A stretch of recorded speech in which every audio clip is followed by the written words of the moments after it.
ദൈവത്തിന്റെ പരിശുദ്ധമായ നാമം വാഴ്ത്തപ്പെടുമാറാകട്ടെ. എല്ലാ പ്രിയപ്പെട്ടവർക്കും കർത്താവായ യേശു ക്രിസ്തുവിന്റെ ധന്യനാമത്തിൽ സ്നേഹവന്ദനം. ഈ ഗോസ്പൽ TV UP എന്ന ചാനലിലേക്ക് എല്ലാവരെയും ഹാർദമായി സ്വാഗതം ചെയ്യുന്നു. ഇന്ന് നമ്മോടൊപ്പം ആയിരിക്കുന്നത് പാസ്റ്റർ ഷാജി ജോസഫ് ആണ്. അപ്പൊ അദ്ദേഹത്തിന്റെ കഴിഞ്ഞ വ്യാഴാഴ്ചയിലെ ക്ലാസ് നമുക്ക് നടന്നില്ല. അദ്ദേഹത്തിന് ഒരു മീറ്റിംഗ് ഉണ്ടായിരുന്നുകൊണ്ട് അപ്പൊ ഇന്ന് നമ്മള് ക്ലാസ് തന്നെ തയ്യാറായിട്ട് ദേവദാസൻ നമ്മോടൊപ്പം ഉണ്ട്.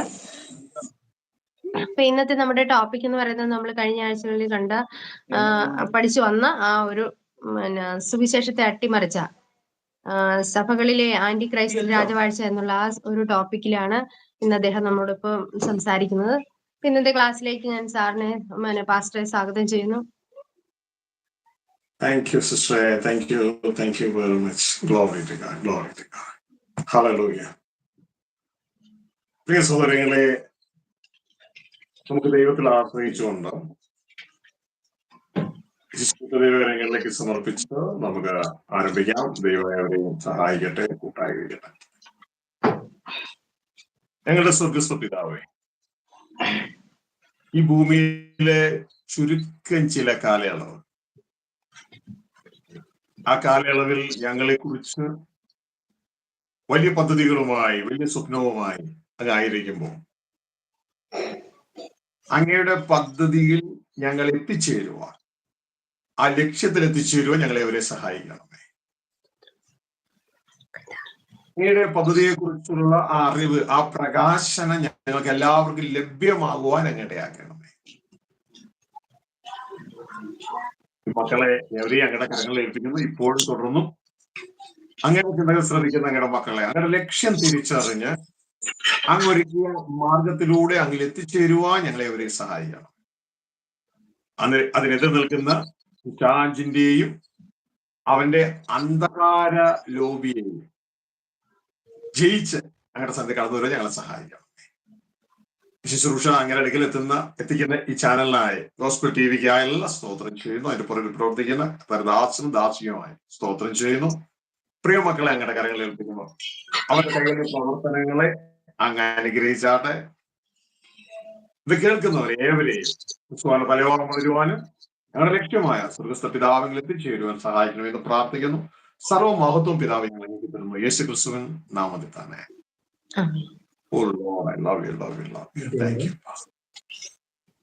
സ്വർഗ്ഗസ്ഥ പിതാവിന്റെ കർത്താവ് യേശു ക്രിസ്തുവിന്റെ നാമത്തിലുള്ള സ്നേഹവന്ദനം.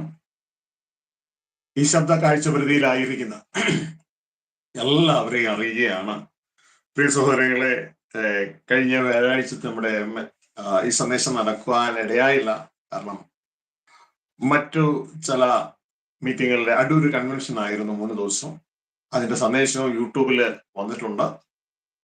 വളരെ ബ്ലസ്ഡ് ആയിട്ടുള്ള മെസ്സേജ് സ്വർഗത്തിലെ ദൈവം ആ ദേശത്തിന് മാത്രമല്ല ലോകത്തിൽ എല്ലാവർക്കും ഓൺലൈനിലൂടെ കൊടുക്കുവാനായിട്ട് ഇടയായി. അത് SVJ മെസ്സേജസ് എന്ന യൂട്യൂബ് ചാനലിൽ അത് അവൈലബിൾ ആണ്. തുടർന്ന് ദൈവം അനുവദിക്കുന്നുവെങ്കിൽ മറ്റു ചാനലുകളിലേക്കും ഈ ചാനലിലും ഒക്കെ നിങ്ങൾക്ക് ലഭ്യമാകാനായിട്ട് ഇടയാകും. അപ്പോ എൻ്റെ പ്രിയ സഹോദരങ്ങളെ, വളരെ ശ്രദ്ധയോടുകൂടെ ആയിരിക്കും നമ്മുടെ ജീവിതം. കുറച്ച് സമയമുള്ളൂ. ഈ ശ്വാസം എപ്പോൾ വേണമെങ്കിലും പിൻവലിക്കപ്പെടാം. പലപ്പോഴും ഞാൻ കണ്ടത്, എൻ്റെ കൂടെ ഉണ്ടായിരുന്ന പല സഹോദരങ്ങളെ കുറിച്ച് ഞാൻ ചിന്തിക്കും. എൻ്റെ കൂടെ പഠിച്ചതൊക്കെ അവരെല്ലാം ഈ ലോകം വിട്ടുപോയി. ദൈവം അവർക്ക് അനുവദിച്ച ശ്വാസം തീർന്നു, ആ പീരീഡ് തീർന്നു. അപ്പൊ നമ്മളെല്ലാം ഇവിടെ കുറച്ച് നേരത്തേക്കേ ഉള്ളൂ. അതുകൊണ്ട് നമ്മൾ ജനിച്ചതിൽ ആ ചിന്തകളിലൊന്നും നിൽക്കാതെ വിശുദ്ധ ബൈബിളിലെ ചിന്തകളിൽ തന്നെ നിന്ന് നമ്മുടെ ലക്ഷ്യത്തിലെത്തുവാൻ എല്ലാവരും ഓർപ്പിക്കുകയാണ്. നമുക്ക് ജഡരക്തങ്ങളോട് പോരാട്ടമില്ല. പിശാചും അവന്റെ ലോബിയുമാണ് നമ്മുടെ ശത്രുവായി നിലകൊള്ളുന്നത്. അവരെ ജയിച്ച് നമ്മുടെ അപ്പൻ സ്വർഗ്ഗസ്ഥ പിതാവ് ക്രിസ്തുവിൽ നമുക്ക് ഒരുക്കിയിരിക്കുന്ന ആ ഭാവിയിലേക്ക് നാം എത്തിച്ചേരണം. അപ്പൊ അതിനെക്കുറിച്ചാണ് നിങ്ങളോട് സംസാരിക്കുന്നത്. അപ്പോ ഇത് നിങ്ങൾ കേൾക്കുമ്പോൾ നിങ്ങൾ തിരിച്ചറിയേണ്ടത്, സാത്താൻ എപ്പോഴും നമ്മളെ ചതിക്കും. അവൻ ആദ്യം മുതലേ കൊലപാതകനാണ് എന്നാണ് ദൈവത്തിന്റെ വചനം പറയുന്നത്. ഏദൻ തോട്ടത്തിൽ വെച്ച് തന്നെ അവൻ മനുഷ്യനെ കൊന്നു. നന്മ തിന്മയെ കുറിച്ച് അറിയുന്ന വൃക്ഷത്തിന്റെ ഫലം കഴിച്ചാൽ നീ മരിക്കുമെന്ന് ദൈവത്തിന്റെ വാണിംഗ് ഉണ്ടായിരുന്നു. അതിന് എതിരായി പ്രവർത്തിപ്പാൻ സാത്താൻ മനുഷ്യനെ സ്വാധീനിച്ചു. അവിടെയാണ് ആദ്യത്തെ ആ കൊലപാതകം നടന്നത്. മരണമാണ്. തന്ത്രപൂർവം കൊന്നുകളഞ്ഞു മനുഷ്യനെ. അവൻ ഇന്നും അത് തന്നെയാണ് ചെയ്യുന്നത്. അത് വളരെ ശ്രദ്ധിക്കണം. എപ്പോഴും നമ്മുടെ ദൃഷ്ടിയിൽ നല്ലത് പറഞ്ഞായിരിക്കും കൊല്ലുന്നത്. ആദാം ദമ്പതികളെ കൊന്നത് തിന്നാൽ നിങ്ങൾ ദൈവത്തെ പോലെ ആവും എന്ന് പറഞ്ഞാൽ കൊന്നത്. അപ്പൊ ദൈവത്തെ പോലെ ആവും എന്നൊക്കെ പറയുമ്പോൾ ഒരുപക്ഷെ പലർക്കും ആത്മാവാൻ നിറയപ്പെടുവര്. പക്ഷെ ദൈവം പറഞ്ഞതിന് വിപരീതമായിട്ടാണ് മൂവ് ചെയ്തത്. പിശാചിന്റെ തന്ത്രം വ്യക്തമായിട്ട് തിരിച്ചറിയുന്ന ഏറ്റവും കൂടുതൽ പിശാചിന്റെ തന്ത്രം നടക്കുന്നത് സഭയുടെ ഉള്ളിലാണ്. അതുകൊണ്ട് വളരെ ശ്രദ്ധയോടുകൂടി നമ്മളായിരിക്കണം. എല്ലാ മനുഷ്യരെ സ്നേഹിക്കണം, അവർക്ക് വേണ്ടി പ്രാർത്ഥിക്കണം, അവരെ അനുഗ്രഹിക്കണം. പക്ഷെ ക്രിസ്തുവിന് മാത്രമേ നാം അനുഗമിക്കാൻ പാടുള്ളൂ. ക്രിസ്തുവാണ് നമ്മുടെ തല, ക്രിസ്തുവാണ് നമ്മുടെ റോൾ മോഡൽ. ആ ക്രിസ്തുവെ അനുഗമിക്കണം. അപ്പൊ വളരെ ശ്രദ്ധയോടുകൂടി ആയിരിക്കുക. അപ്പൊ നിങ്ങൾ ചിന്തിക്കുക, അപ്പൊ എതിരുണ്ടാവും. തീർച്ചയായും എതിരുണ്ടാവും. ലോകമക്കളൊന്നും ആയിരിക്കത്തില്ല ആദ്യത്തെ എതിര്. യേശുവിന് എതിര് വന്നത് സഭയുടെ ഉള്ളിലുള്ളവർ തന്നെയായിരുന്നു, യഹൂദന്മാർ തന്നെയായിരുന്നു. യഹൂദന്മാരായിരുന്നു യേശുവിന് എതിര് നിന്നത്. അതേപോലെ നമുക്കും എതിര് സത്യത്തിന് സാക്ഷി എന്നാൽ എതിര് വരുന്നത് സഭയുടെ ഉള്ളിൽ നിന്നായിരിക്കും. പക്ഷെ സത്യത്തിന് സാക്ഷി നിൽക്കാതെ നാം ഉഷ്ണവാനുമല്ല ശീതവാനുമല്ല, അത് ശീതോഷ്ണവാനായി ഒന്നും മിണ്ടാതെ അങ്ങ് പോയാൽ നമുക്ക് തൽക്കാലം കുഴപ്പമൊന്നും ഉണ്ടാവില്ല. പക്ഷെ അത് കഴിയുമ്പോൾ നമ്മൾ ബീരുക്കളുടെ പട്ടികയിൽപ്പെട്ട് നമ്മളെ പുറന്തള്ളും. നിങ്ങൾക്കറിയാമല്ലോ, ഈ മാവേലി സ്റ്റോറിൽ ക്യൂ നിൽക്കണതൊക്കെ ഞാൻ പണ്ട് ഓർക്കുന്നുണ്ട്. എൻ്റെ അമ്മ എന്നെ മാവേലി സ്റ്റോറിൽ ക്യൂ നിൽക്കാൻ വിടുന്നത് പാമോയിൽ മേടിക്കാനായിട്ട്. അതുപോലെ സിനിമാ തിയേറ്ററിൽ ക്യൂ നിൽക്കണത്. സരിത സംഗീത എന്ന് പറയുന്ന എറണാകുളത്തെ തിയേറ്റർ, 3 തിയേറ്റർ ഒരുമിച്ചാണ്. എൻ്റെ സ്കൂളിന്റെയും കോളേജിന്റെ സൈഡിലായിരുന്നു. അപ്പൊ ഞങ്ങൾ പിള്ളേർ എപ്പോഴും അവിടെ ഉണ്ടാവും. പുതിയ ഫിലിമൊക്കെ വന്നു കഴിഞ്ഞാൽ ഞങ്ങൾ ഗേറ്റ് ഇങ്ങനെ അള്ളി പിടിച്ചിരിക്കും. ഗേറ്റ് തുറക്കാൻ ഒറ്റ ഓട്ടോ ആണ്. കാരണം 1 രൂപ ടിക്കറ്റ് എടുക്കാൻ വേണ്ടിയാണ് ഓടണേ. ഏറ്റവും മുമ്പ് ഇന്നാലെ ടിക്കറ്റ് എടുത്തു, അല്ലെങ്കിൽ ഇടിച്ച് പുറത്താക്കും നമ്മളെ. ഇതുപോലെ തന്നെ നരകത്തിലേക്ക് തള്ളുന്നവരുടെ ലിസ്റ്റിൽ ഏറ്റവും ക്യൂവിന്റെ മുമ്പിൽ നിൽക്കുന്ന ബീരുക്കളാണ്. ഏതിനും അതിനും പറയുന്നു ബീരുക്കൾ പുറത്ത്. അപ്പോ നമ്മളെ ഏറ്റവും മുമ്പിൽ നിന്നാലും നമുക്ക് ടിക്കറ്റ് കിട്ടൂല, സ്വർഗത്തിലേക്ക് പുറത്താ. അപ്പോ ഇന്നും മിണ്ടാതിരിക്കരുത്, പകരം യേശുവിനെ പോലെ സത്യത്തിന് സാക്ഷി നിന്നോളണം. യേശു പറയുന്നത് എങ്ങനെയാണ്? സത്യത്തിന് സാക്ഷി നിൽക്കുവാൻ ഞാൻ ലോകത്തിലേക്ക് വന്നിരിക്കുന്നു. സത്യ താല്പരരായവരൊക്കെയും എന്റെ വാക്ക് കേൾക്കുന്നു. അതിന്റെ അർത്ഥം എല്ലാവരും യേശുവിന്റെ വാക്ക് കേൾക്കത്തില്ല. അന്നത്തെ സഭയിലുള്ള നല്ലൊരു പങ്കും കേട്ടില്ല. അവർ പറഞ്ഞു ഇവനെ ക്രൂശേക്കാൻ പറഞ്ഞു. സത്യ താല്പരരായവരൊക്കെയും എന്റെ വാക്ക് കേൾക്കുന്നു. അതുകൊണ്ട് എന്റെ പ്രിയ കുഞ്ഞുങ്ങളെ, യേശു പറഞ്ഞു ഞാൻ എന്റെ പിതാവ് എന്നെ അയച്ചതുപോലെ ഞാൻ നിങ്ങളെയും അയക്കുന്നു. അപ്പൊ നമ്മളെ എന്തിനാ അയച്ചേക്കണേ? സത്യത്തിന് സാക്ഷി നിൽക്കാനാണ്. അതുകൊണ്ട് എല്ലാവരും സത്യത്തിന് സാക്ഷി നിൽക്കുവാൻ എൻകറേജ് ചെയ്യാണ്. നിങ്ങൾ ദൈവം അതിനായി സഹായിക്കണേ. അപ്പൊ നമ്മുടെ ഇന്നത്തെ മെസ്സേജിന്റെ ടൈറ്റിൽ എന്ന് പറയുന്നത്, കുറച്ച് നാളുകളായിട്ടെ ഈ ആന്റി ക്രൈസ്റ്റിന്റെ തന്ത്രങ്ങളാണ് നാം മനസ്സിലാക്കിക്കൊണ്ടിരിക്കുന്നത്. അപ്പൊ നാം ഇപ്പൊ മനസ്സിലാക്കുന്നത് സുവിശേഷത്തെ അട്ടിമറിച്ച സഭകളിലെ രഹസ്യ ആന്റി ക്രൈസ്റ്റ് രാജവാഴ്ച. സുവിശേഷത്തെ അട്ടിമറിച്ചാണ്. സുവിശേഷത്തെ അട്ടിമറിച്ചു. ഈ ഒരു സംഭവം പറഞ്ഞ പോലെ സഭയിലെ ആളുകൾ അതിനെ ശരിക്കും പ്രതികരിക്കും. അപ്പൊ പ്രതികരണം വരുമ്പോൾ മനസ്സിലാക്കിക്കും, ഒന്നില്ലെങ്കിൽ ഇത് പിശാചിന്റെ കൈയും കാലുമാണ്, അല്ലാതാണെങ്കിൽ നമ്മുടെ നല്ല സഹോദരങ്ങൾ തെറ്റായി ധരിച്ചു വെച്ചിരിക്കുകയാണ്. രണ്ടിലേതെങ്കിലും ഒന്നാ. ആദ്യത്തെ പാർട്ടിനെ മാറ്റാൻ പറ്റത്തില്ല, അത് അങ്ങനെ തന്നെയാണ്. അവരുടെ അപ്പൻ്റെ ഇഷ്ടം ചെയ്യുള്ളൂ. പക്ഷെ രണ്ടാമത്തെ പാർട്ടിയിലാണെങ്കിൽ അവർ സത്യം തിരിച്ചറിയുമ്പോൾ സത്യം അവരെ സ്വതന്ത്രമാകും. ഇതുകൊണ്ടാണ് യേശു കർത്താവ് യോഹന്നാന്റെ സുവിശേഷത്തില് 8-ാം അധ്യായത്തിൽ പറയുന്നുണ്ട്, നിങ്ങൾക്ക് എന്റെ വചനത്തിന് നിങ്ങളിൽ സ്ഥാനമില്ല. അതിന്റെ കാരണം നിങ്ങൾ എന്റെ ആട്ടിൻകൂട്ടത്തിലുള്ളവർ അല്ല. വ്യക്തമായി യേശു പറയാണ്, എന്റെ വചനം നിങ്ങൾ വിശ്വസിക്കുന്നില്ല, കാരണം എന്റെ വചനത്തിന് നിങ്ങൾ സ്ഥാനമില്ല, കാരണം നിങ്ങൾ എന്റെ ആട്ടിൻകൂട്ടത്തിലുള്ളവർ അല്ല. അപ്പൊ അവര് പറഞ്ഞു, ഞങ്ങൾക്ക് ഒരപ്പനേ ഉള്ളൂ, ദൈവം അബ്രഹാമാണ് ഭൂമി ഞങ്ങളുടെ പിതാവ്. ഉടനെ യേശു മറുപടി പറഞ്ഞു, അബ്രഹാം നിങ്ങളുടെ പിതാവായിരുന്നെങ്കിൽ നിങ്ങൾ എന്നെ വിശ്വസിക്കുമായിരുന്നു. പിന്നെ നിങ്ങൾ പറയുന്നത് ദൈവമാണ് നിങ്ങളുടെ പിതാവെന്ന്. യേശുവിനെ മറയൊന്നും ഇട്ടില്ല, അങ്ങ് പറഞ്ഞു നിങ്ങൾ പിശാച് എന്ന പിതാവിന്റെ മകൻ. കാരണം യേശു മുഖാന്തരമാണ് നമ്മളെ സൃഷ്ടിച്ചേ അല്ലെ. അപ്പൊ യേശുവിന് വ്യക്തമായിട്ട് അറിയാം ഇത് ആരുടെ മോനാന്ന്. നിങ്ങൾ പിശാച് എന്ന പിതാവിന്റെ മക്കൾ, അവന്റെ ഇഷ്ടം ചെയ്യാൻ ഇച്ഛിക്കുന്നു. അപ്പൊ അങ്ങനെ ഒരു ഗ്രൂപ്പ് യഹൂദ സമൂഹത്തിൽ ഉണ്ടായതുപോലെ അങ്ങനെ ഒരു ഗ്രൂപ്പ് ഇന്ന് ക്രിസ്തീയ ഗോളത്തിന്റെ ഉള്ളിലുണ്ട്. പിശാചിന്റെ ഇഷ്ടം ചെയ്യാണ് ചെയ്യുന്നത്. അപ്പൊ അവരെ നമുക്ക് മാറ്റാൻ പറ്റത്തില്ല. കാരണം എത്ര നല്ല കൃഷിക്കാരനാണെങ്കിലും കളയെ ഗോതമ്പാക്കാൻ പറ്റുമോ? പറ്റൂല. കള എന്നും കള തന്നെയാണ്. പക്ഷെ ഗോതമ്പിന് കളയുടെ കൂട്ടുകൂടിയാൽ കളയുടെ റിസൾട്ട് കൊടുക്കാൻ പറ്റും, ഫലമില്ലാതെ ആയി തീരാൻ പറ്റും. അപ്പോ എന്റെ പ്രിയ കുഞ്ഞുങ്ങളെ, രണ്ട് ടൈപ്പ്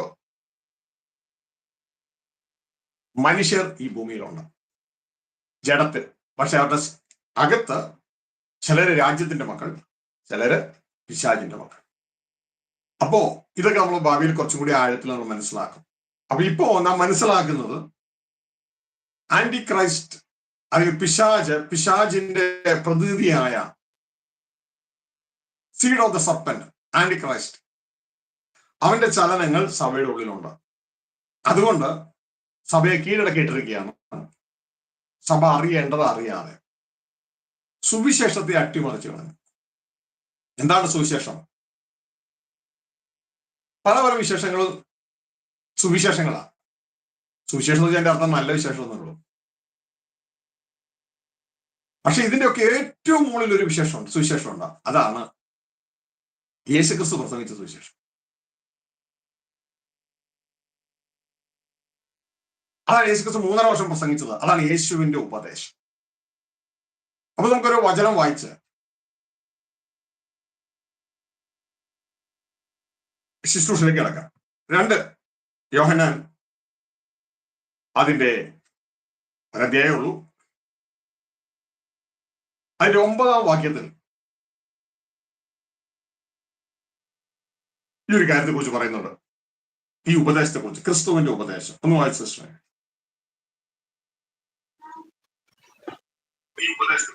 ക്രിസ്തുവിന്റെ ഉപദേശത്തിൽ നിലനിൽക്കാതെ അതിർ കടന്നു പോകുന്ന ഒരുത്തനും ദൈവമില്ല. ഉപദേശത്തിൽ നിലനിൽക്കുന്നവരോ പിതാവും പുത്രനുമുണ്ട്. ക്രിസ്തുവിന്റെ ഉപദേശത്തിൽ നിൽക്കാതെ അതിർ കടന്നു പോകുന്ന ഒരുവനും ആരില്ല? അതിന്റെ അർത്ഥം ദൈവത്തോടു കൂടി ഒരു ജീവിതം, അതാണ് നമ്മുടെ ലക്ഷ്യം, ജീവിത ലക്ഷ്യം. അത് കിട്ടൂല ക്രിസ്തുവിന്റെ ഉപദേശത്തിൽ നിൽക്കാത്തവന്. പക്ഷെ നിങ്ങൾ ശ്രദ്ധിക്കാമോ, ഇന്ന് സഭയിലുള്ളിൽ ക്രിസ്തുവിന്റെ ഉപദേശമില്ല. ശ്രദ്ധിച്ചാൽ മതി, അതെടുത്ത് കളഞ്ഞു. ഇവിടെ പറയുന്നത് താഴേക്ക്, ആ ഉപദേശവും കൊണ്ടല്ലാതെ ഒരുത്തം വന്നാൽ അവനെ നിങ്ങൾ വീട്ടിൽ പോലും കേട്ടരുത്. ഒന്ന് വായിച്ചു സിസ്റ്റർ, അതിന്റെ താഴേക്ക്. ഒരുത്തൻ ഈ ഉപദേശവും കൊണ്ടല്ലാതെ നിങ്ങളുടെ അടുക്കൽ വന്നുവെങ്കിൽ അവനെ വീട്ടിൽ കൈക്കൊള്ളരുത്, അവന് കുശലം പറയുകയും അരുത്. അവന് കുശലം പറയുന്നവൻ അവന്റെ ദുഷ്പ്രവൃത്തികൾക്ക് കൂട്ടാളിയല്ലോ. ഒരുത്തൻ ഈ ഉപദേശവും കൊണ്ടല്ലാതെ വന്നാൽ അവനെ നിങ്ങൾ വീട്ടിൽ പോലും കേട്ടരുത്. പക്ഷെ ഇന്ന് നേരെ തല തിരിച്ചാ, ഈ ഉപദേശം കൊണ്ട് വന്നവനെ വീട്ടിൽ കയറ്റൂല. ഹല്ലേലൂയ. ഈ ഉപദേശമായിട്ട് ഒരുത്തൻ വന്നാൽ അവനെ വീട്ടിൽ കയറ്റത്തില്ല. അവനെ അവരുടെ ഫേസ്ബുക്ക് ചാനലിൽ നിന്ന് പുറത്താക്കും, അവനെ അവരുടെ വാട്സപ്പ് ഗ്രൂപ്പിൽ നിന്ന് പുറത്താക്കും. ഈ ഉപദേശം കൊണ്ട് വന്നാൽ നേരെ തല തിരിഞ്ഞുപോയി. യേശുക്രിസ്തു ഉപദേശിച്ച ഉപദേശം കൊണ്ട് വന്നാൽ അവനെ കേട്ടത്തില്ല. ബാക്കി ആരെന്താ ഉപദേശിച്ചാലും കുഴപ്പമില്ല. അവിടെ ഒരുത്തൻ ബലാത്സംഗം ചെയ്തു എന്ന് പറഞ്ഞാലും ഒരു കുഴപ്പമില്ല. ഇവിടെ ഒരുത്തൻ വേറെ എന്തെങ്കിലും ചെയ്തെന്ന് പറഞ്ഞാലും ഒരു കുഴപ്പമില്ല. അവിടെ ഒരുത്തൻ വേറെ എന്തെങ്കിലും, അല്ലെങ്കിൽ ബൈബിളിൽ എന്തെങ്കിലും ഒരു വചനം എടുത്ത് പറഞ്ഞാലും കുഴപ്പമില്ല. പക്ഷെ യേശു പറഞ്ഞ ഉപദേശം പറഞ്ഞോ, അവനെ പുറത്താക്കും. അപ്പൊ മൊത്തം തിരിഞ്ഞുപോയി. എന്റെ മക്കളെ വളരെ ശ്രദ്ധിച്ചോളണം. ബൈബിളിന്റെ വചനം പറയും ഇതാണ്, ക്രിസ്തുവിന്റെ ഉപദേശത്തിൽ നിൽക്കാത്തവന് ആരില്ല? ദൈവമില്ല. ഒരു തെളിവ് നിങ്ങൾക്ക് കാണിച്ചു തരാമോ? ഇന്ന് സഭയിലെ മേജർ ആളുകൾക്കും ദൈവമില്ല എന്നുള്ളതിന് തെളിവ് കാണിക്കുക. അവർ ക്രിസ്തുവിന്റെ ഉപദേശം അറിഞ്ഞുകൂടാ. മത്തായിയുടെ സുവിശേഷം 7 21 22 23 തെളിവാണ് ഈ പറയുന്നത്. ന്യായവിധി സമയത്ത് സ്വർഗസ്ഥ പിതാവിനോടുകൂടെ ക്രിസ്തുവിൽ ജീവിപ്പാൻ ഇവരെ ആരെയും ക്രിസ്തു അനുവദിക്കുന്നില്ല. അവിടെ ശ്രദ്ധിച്ചോ, ക്രിസ്തുവിന്റെ ഉപദേശം നിന്നോ അവര് പിതാവ് കൊണ്ട് പുത്രനോ. ക്രിസ്തുവിന്റെ ഉപദേശത്തിൽ നിൽക്കുന്നില്ലയോ അത് ദൈവമില്ല, അവരെ പുറത്താക്കും. ഇതാണ് മത്തായി 21 22 23 വിശ്വാസികളെയും ദൈവദാസന്മാര് എന്ന് പറയുന്ന ഗണത്തെയും ഒരുമിച്ച് കർത്താവ് പുറത്താക്കും. Get out. ഞാൻ ഒരു നാൾ നിങ്ങളെ അറിഞ്ഞിട്ടില്ല. എന്നോട് കർത്താവേ കർത്താവേ എന്ന് പറയുന്നവനല്ല, എന്റെ സ്വർഗസ്ഥ പിതാവിന്റെ ഇഷ്ടം ചെയ്യുന്നവരാണ് സ്വർഗരാജ്യത്തിൽ പ്രവേശിക്കുള്ളൂ. അതിന്റെ അർത്ഥം അവരെ ദൈവമുള്ളൂ, അവനെ ദൈവത്തോട് നീക്കാൻ പറ്റൂ. അപ്പൊ ശരിക്കും ഇന്ന് സഭകളിൽ ആന്റിക്രൈസ്റ്റ് കീറിയിട്ട് ക്രിസ്തുവിന്റെ ഉപദേശവും കൊണ്ട് ഒരുവൻ വരുന്നില്ല എങ്കിൽ അവന് വീട്ടിക്കയറ്റെന്ന് പറഞ്ഞപ്പോ ഇത് ക്രിസ്തുവിന്റെ ഉപദേശവുമായിട്ട് വരുന്നവൻ വീട്ടിക്കയറ്റെന്നല്ലേ നിലയിലെ നേരെ ആന്റി അതാണ് ആന്റിക്രൈസ്റ്റ് പ്രവർത്തനം. സംഭവം നേരെ തല തിരിച്ചു കളയും. ആ മത്തായി 7 21 22 23 ഒന്ന് വായിച്ച സിസ്റ്റർ. എന്നോട് കർത്താവേ കർത്താവേ എന്ന് പറയുന്നവൻ ഏവനുമല്ല, സ്വർഗസ്ഥനായ എന്റെ പിതാവിന്റെ ഇഷ്ടം ചെയ്യുന്നവൻ അത്രേ സ്വർഗരാജ്യത്തിൽ കടക്കുന്നത്. കർത്താവേ കർത്താവേ, നിന്റെ നാമത്തിൽ ഞാൻ ഭൂതങ്ങളെ പുറത്താക്കുകയും നിന്റെ നാമത്തിൽ വളരെ വീരപ്രവൃത്തികൾ പ്രവർത്തിക്കുകയും ചെയ്തില്ലയോ എന്ന് പലരും ആ നാളിൽ എന്നോട് പറയും. അന്ന് ഞാൻ അവരോട്, ഞാൻ ഒരു നാളും നിങ്ങളെ അറിഞ്ഞിട്ടില്ല, അധർമ്മം പ്രവർത്തിക്കുന്നവരെ എന്നെ വിട്ടു പോകുവീൻ എന്ന് തീർത്തു പറയും. രണ്ടു കൂട്ടർക്കും ദൈവമില്ല. യേശുവിനെ കർത്താവായി സ്വീകരിച്ച കൂട്ടർക്കും യേശുവിനെ സുവിശേഷം അറിയിച്ചവർക്കും കൃപാവരം ഓപ്പറേറ്റ് ചെയ്തവർക്കും മൊത്തത്തില് യേശുവിന്റെ പ്രവചനമോ രണ്ടുപേർക്കും സ്വന്തമായിട്ട് പ്രവചിക്കാൻ പറ്റില്ല. അപ്പൊ നമ്മൾ സൂക്ഷിച്ചോളാം, സഭയുടെ ഉള്ളിൽ തന്നെയാണ് ഈ വ്യക്തി ജയം പ്രാപിച്ച് കിടക്കണേ. അപ്പോ ഈ വ്യക്തി സഭയുടെ ഉള്ളിൽ തന്നെ ജയം പ്രാപിച്ച് കിടക്കുമ്പോ വളരെ സൂക്ഷിച്ചാണ് ഈ പുള്ളി കൈകാര്യം ചെയ്യുന്നത്. ഇവന്റെ തന്ത്രങ്ങൾ വളരെ സൂത്രത്തിലുള്ള തന്ത്രങ്ങളാണ്. പുള്ളി യേശുവിനെ പ്രസംഗിക്കത്തുള്ളൂ, യേശുവിനെ തന്നെ പ്രസംഗിക്കത്തുള്ളൂ. അവസാനം ലക്ഷ്യത്തിൽ നമ്മൾ എത്തത്തൂല്ല. അതാണ് ഈ കണ്ടത്. ഈ രണ്ടു കൂട്ടർക്ക് യേശുവിനെ അറിയാം.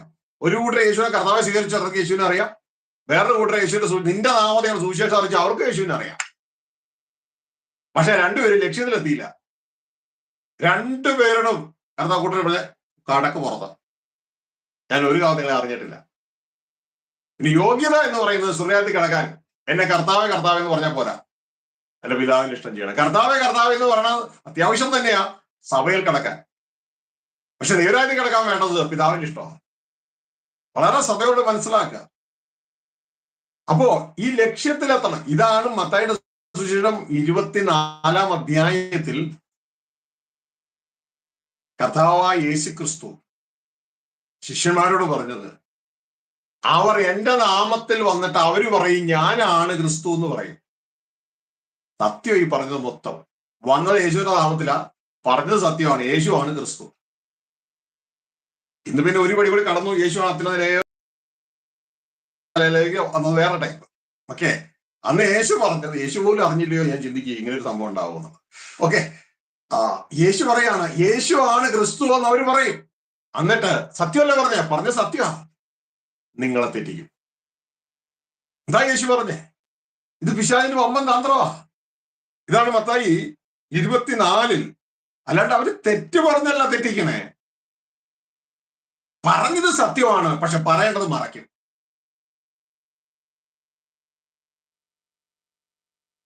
അതായത് ജെറുസലേം ദേവാലയത്തിന്റെ മുമ്പിൽ ഒലിവ് മലയിൽ ഇരിക്കുമ്പോൾ എനിക്ക് ഒലിവ് മലയിൽ ഇരുന്ന ജെറുസലേം ദേവാലയം കാണാം. ഞാൻ അവിടെ പോയിട്ടുണ്ട്. അപ്പോ ഒലിവ് മലയിൽ ഇരിക്കുമ്പോൾ ഇത് കാണാം, അതിന്റെ മതിലും കാര്യങ്ങളും ഒക്കെ കാണാം. ഇന്നിപ്പോ അത് പൊളിച്ചു കളഞ്ഞു, പക്ഷെ മതിൽ ഇപ്പോഴും അവിടെയുണ്ട്. അപ്പൊ ഒലിവ് മലയിൽ ഇരിക്കുമ്പോൾ ശിഷ്യന്മാർ തനിച്ച് അവന്റെ അടുക്കൽ വന്നു. അതെപ്പോൾ സംഭവിക്കും എന്നും നിന്റെ വരവിന് ലോകാവസാനത്തിന് അടയാളം എന്ത് എന്ന് പറഞ്ഞു തരണം എന്നപേക്ഷിച്ചു. അപ്പൊ ചോദിച്ച ചോദ്യം, നിന്റെ വരവ് എപ്പോഴാണ്, ജെറുസലേം ദേവാലയം എപ്പോഴാണ് തകരുന്നത്, കല്ല് നിശേഷിക്കാതെ തകരുന്നത്, യുഗം അവസാനിക്കുന്നത് എപ്പോഴാണ്, ഇതാണ് ചോദ്യം. പക്ഷെ അതിനല്ല യേശു ഉത്തരം പറഞ്ഞ. ആദ്യം അതിന് യേശു ഉത്തരം പറഞ്ഞത്, ആരും നിങ്ങളെ തെറ്റിക്കാതിരിക്കാൻ സൂക്ഷിച്ചോളൂ. അവിടെ പറയാണ്, take heed that no man deceive you. നിങ്ങൾ ചതിക്കരുത്. ആ ചതിയായിരിക്കും, ചതിക്കരുത്. എങ്ങനെ ചതിക്കണം? അതിന്റെ താഴെ എഴുതിയിരിക്കുന്നു, മലയാളത്തിൽ ഞാൻ ക്രിസ്തു എന്ന് പറഞ്ഞ അനേകർ വരും. അനേകർ എന്റെ വേറെടുത്തവര് ഞാൻ ക്രിസ്തു, അവര് ക്രിസ്തു എന്നല്ല പറഞ്ഞേ, യേശു പറഞ്ഞ ഞാനാണ് ക്രിസ്തു എന്ന് പറഞ്ഞ് അനേകർ എന്റെ നാമത്തിൽ വരും. എന്റെ പേരെടുത്തവരെന്ന് മലയാളത്തില്, ഇംഗ്ലീഷിൽ അങ്ങനെയല്ല. അപ്പോ എന്റെ പേരെടുത്ത് വരും, പലരും വരും, എന്നിട്ട് നിങ്ങളെ തിരിച്ചറിയും. ഇംഗ്ലീഷ് ഇങ്ങനെയാണ്, ശ്രദ്ധിച്ച് കേൾക്കുക, ചതിക്കപ്പെടരുത്. For many shall come in my name. ഇപ്പൊ ഞാനും വന്നിരിക്കുന്നത് യേശുവിന്റെ നാമത്തിലാണ്. For many shall come in my name saying I am Christ. അവര് പറഞ്ഞ സന്ദേശം എന്താ? ഞാനാണ് ക്രിസ്തു എന്ന്. ശരിയല്ലേ? യേശുവല്ലേ ക്രിസ്തു? അവരാ സന്ദേശം പറയും, ആൻഡ് ഷാൽ ഡിസീവ് മെനി. അനേകരെ ചതിക്കും. അപ്പൊ ഒരു സത്യം പറഞ്ഞിട്ടാണ് ജനത്തെ ചതിക്കുന്നത്. സത്യം പറഞ്ഞിട്ടാണ് ജനത്തെ ചതിക്കുന്നത്. യേശുവാണ് ക്രിസ്തു എന്ന് പറയും. പക്ഷേ അപ്പൊ നിങ്ങൾ ചോദിക്കും, അതെന്താ കുഴപ്പം? യേശുവാണ് ക്രിസ്തു എന്ന് പറഞ്ഞാൽ എങ്ങനെയാ ചതിക്കണേ? എന്റെ പ്രിയ സഹോദരങ്ങളെ, യേശുവാണ് ക്രിസ്തു എന്ന് പറയും, പക്ഷെ യേശു പ്രസംഗിച്ച യേശുവിന്റെ ഉപദേശം, സുവിശേഷം മിണ്ടത്തില്ല. ശ്രദ്ധിക്കുക, യേശുവാണ് ക്രിസ്തു എന്ന് പറയും, പക്ഷെ യേശു ക്രിസ്തു പ്രസംഗിച്ച സുവിശേഷം മിണ്ടത്തില്ല. അതിന് താഴെ എഴുതിയിരിക്കുകയാണ്, അതിന്റെ 14 എന്താ എഴുതിയേക്കണേ? അവർ യേശുവാണ് ക്രിസ്തു എന്ന് പറയും. സിസ്റ്റർ ഒന്ന് വായിച്ച് 24:14. അവർ യേശുവാണ് ക്രിസ്തു എന്ന് പറയും, പക്ഷേ യേശു പ്രസംഗിച്ച യേശുവിന്റെ ഉപദേശം മിണ്ടത്തില്ല. 24:14 മിണ്ടത്തില്ല. വായിച്ചു. രാജ്യത്തിന്റെ ഈ സുവിശേഷം സകല ജാതികൾക്കും സാക്ഷ്യമായി ഭൂലോകത്തിലൊക്കെയും പ്രസംഗിക്കപ്പെടും, അപ്പോൾ അവസാനം വരും. രാജ്യത്വത്തിന്റെ സുവിശേഷം, അതാണ് യേശു പ്രസംഗിച്ച സുവിശേഷം. അത് പറയത്തില്ല. പിന്നെ എന്ത് പറയും? യേശുവാണ് ക്രിസ്തു എന്ന് പറയും. അപ്പൊ നമുക്ക് ഇതൊന്നും അറിയത്തില്ല, ഈ സംഭവങ്ങളൊന്നും. യേശുവാണ് ക്രിസ്തു എന്ന് പറഞ്ഞാൽ തെറ്റുണ്ടോ? ഒരു തെറ്റുമില്ല. അത് അങ്ങനെ തന്നെ, യേശു തന്നെയാണ് ക്രിസ്തു. പക്ഷേ അത് മാർഗമാണ്, ലക്ഷ്യമല്ല. യേശുവാണ് ക്രിസ്തു എന്ന് നാം വിശ്വസിക്കുമ്പോ, യേശു ക്രിസ്തു 3.5 വർഷം പ്രസംഗിച്ച സുവിശേഷ സന്ദേശത്തിലേക്കുള്ള മാർഗമാണ് നമ്മുടെ മുമ്പിൽ ഓപ്പൺ ആകുന്നത്. ആ മാർഗത്തിലൂടെ നമ്മൾ ലക്ഷ്യത്തിലെത്തണം. അപ്പോൾ ക്രിസ്തീയ വിശ്വാസത്തിന് ലക്ഷ്യവുമുണ്ട്, മാർഗവുമുണ്ട്. ഇവിടെ ആന്റിക്രൈസ്റ്റ് നമ്മളെ പറ്റിക്കുന്നത് മാർഗം പറയും, ലക്ഷ്യം പറയില്ല. മാർഗം പറയും, മാർഗമാണ് യേശു,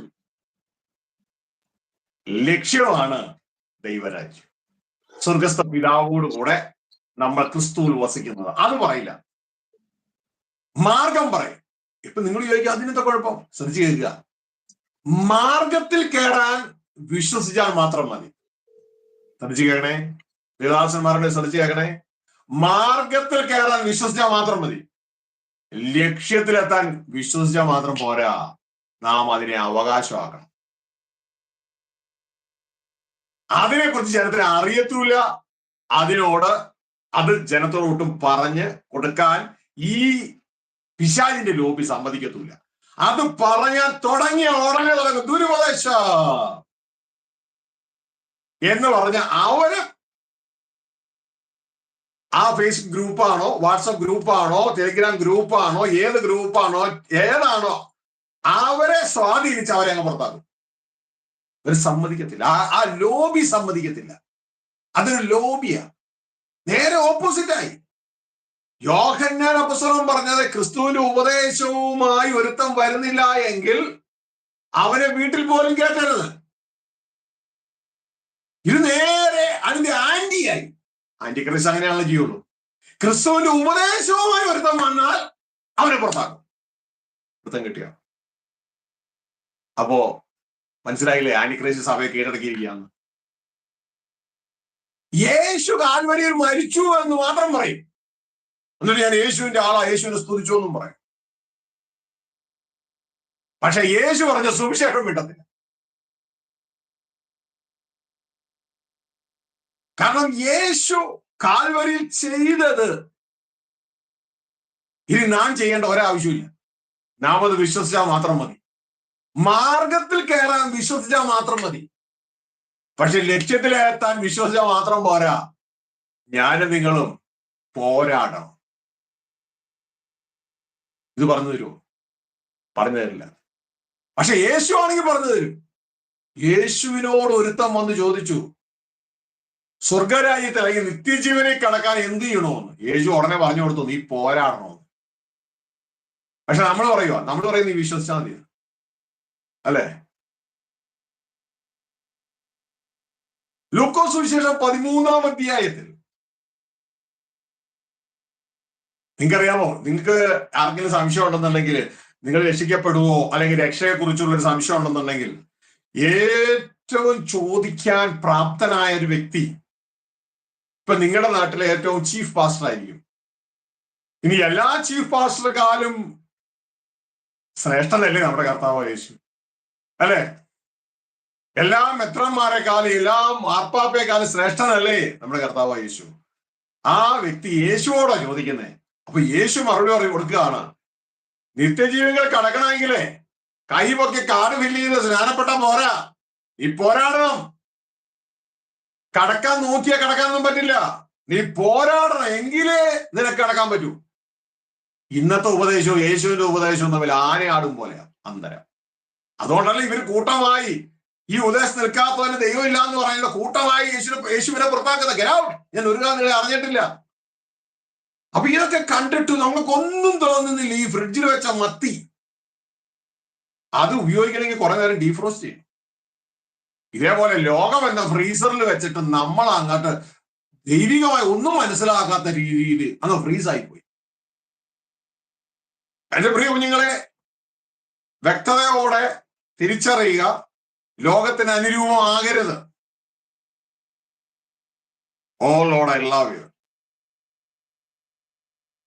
ലൂക്കോസ് സുവിശേഷം 13-ാം അധ്യായം 23-24 വാക്യം വായിച്ച സിസ്റ്ററെ, ഇന്നത്തെ അഭിപ്രായമാണ് യേശു അവിടെ പറയുന്നത്. നമുക്ക് ശ്രദ്ധിക്കാം.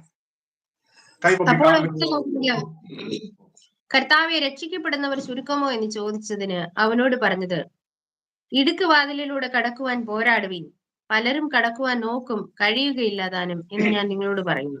കണ്ടോ, ഇത് ഞാൻ നിങ്ങളോട് പറയുന്നു എന്ന് പറഞ്ഞ ആൾ ആരാന്നറിയാമോ?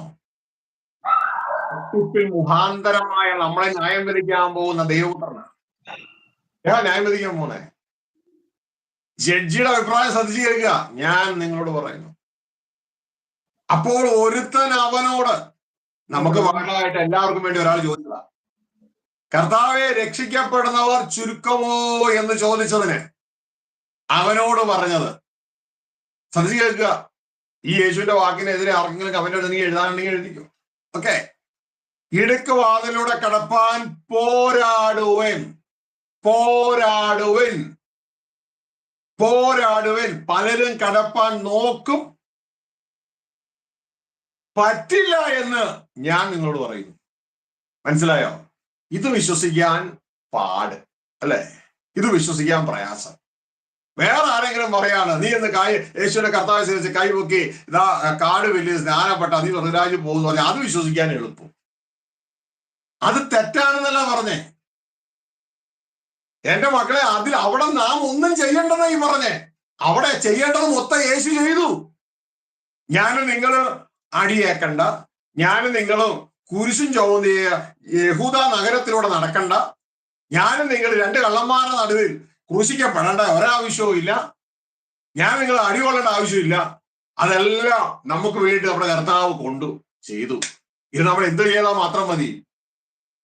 എന്റെ കർത്താവേ, അങ്ങ് കാൽവരിയിൽ മരിച്ചത്, അങ്ങ് ദൈവത്തിന്റെ പുത്രനാണെന്നും കാൽവരിയിൽ മരിച്ചത് എന്റെ പാപത്തിന് വേണ്ടിയാണെന്ന് ഞാൻ വിശ്വസിക്കുന്നു. ആ മരണത്തിൽ ഞാനും ഉണ്ട് എന്ന് ഞാൻ വിശ്വസിക്കുന്നു എന്ന് വിശ്വാസത്തോടെ ഏറ്റുപറഞ്ഞ യേശുവിനെ കർത്താവ് രക്ഷിതാവുമായി സ്വീകരിച്ചാൽ ഞാൻ രക്ഷിക്കപ്പെട്ടു. എവിടെന്ന്? കഴിഞ്ഞകാല പാപങ്ങളുടെ ശിക്ഷയിൽ നിന്ന്.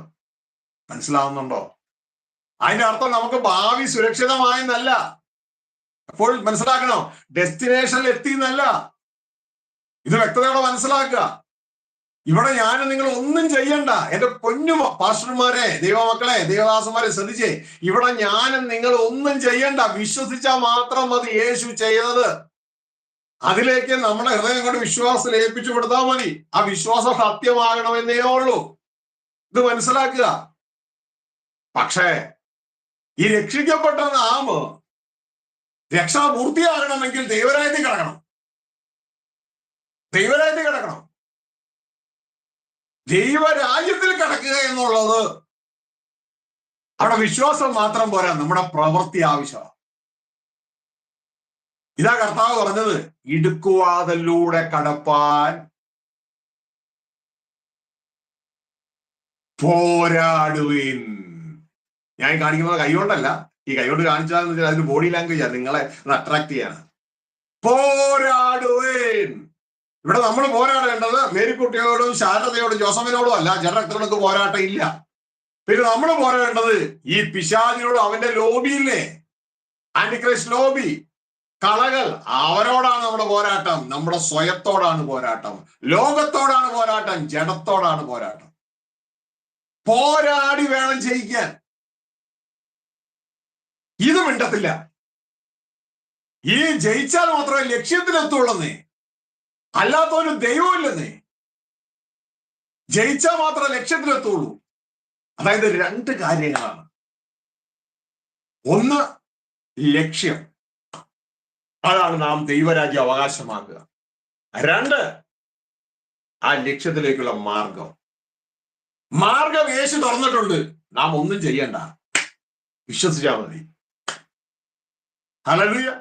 പക്ഷെ ലക്ഷ്യത്തിലേക്ക് എത്തണമെങ്കിൽ മാർഗത്തിൽ കയറിയ നാം യേശുവെ അനുഗമിച്ച്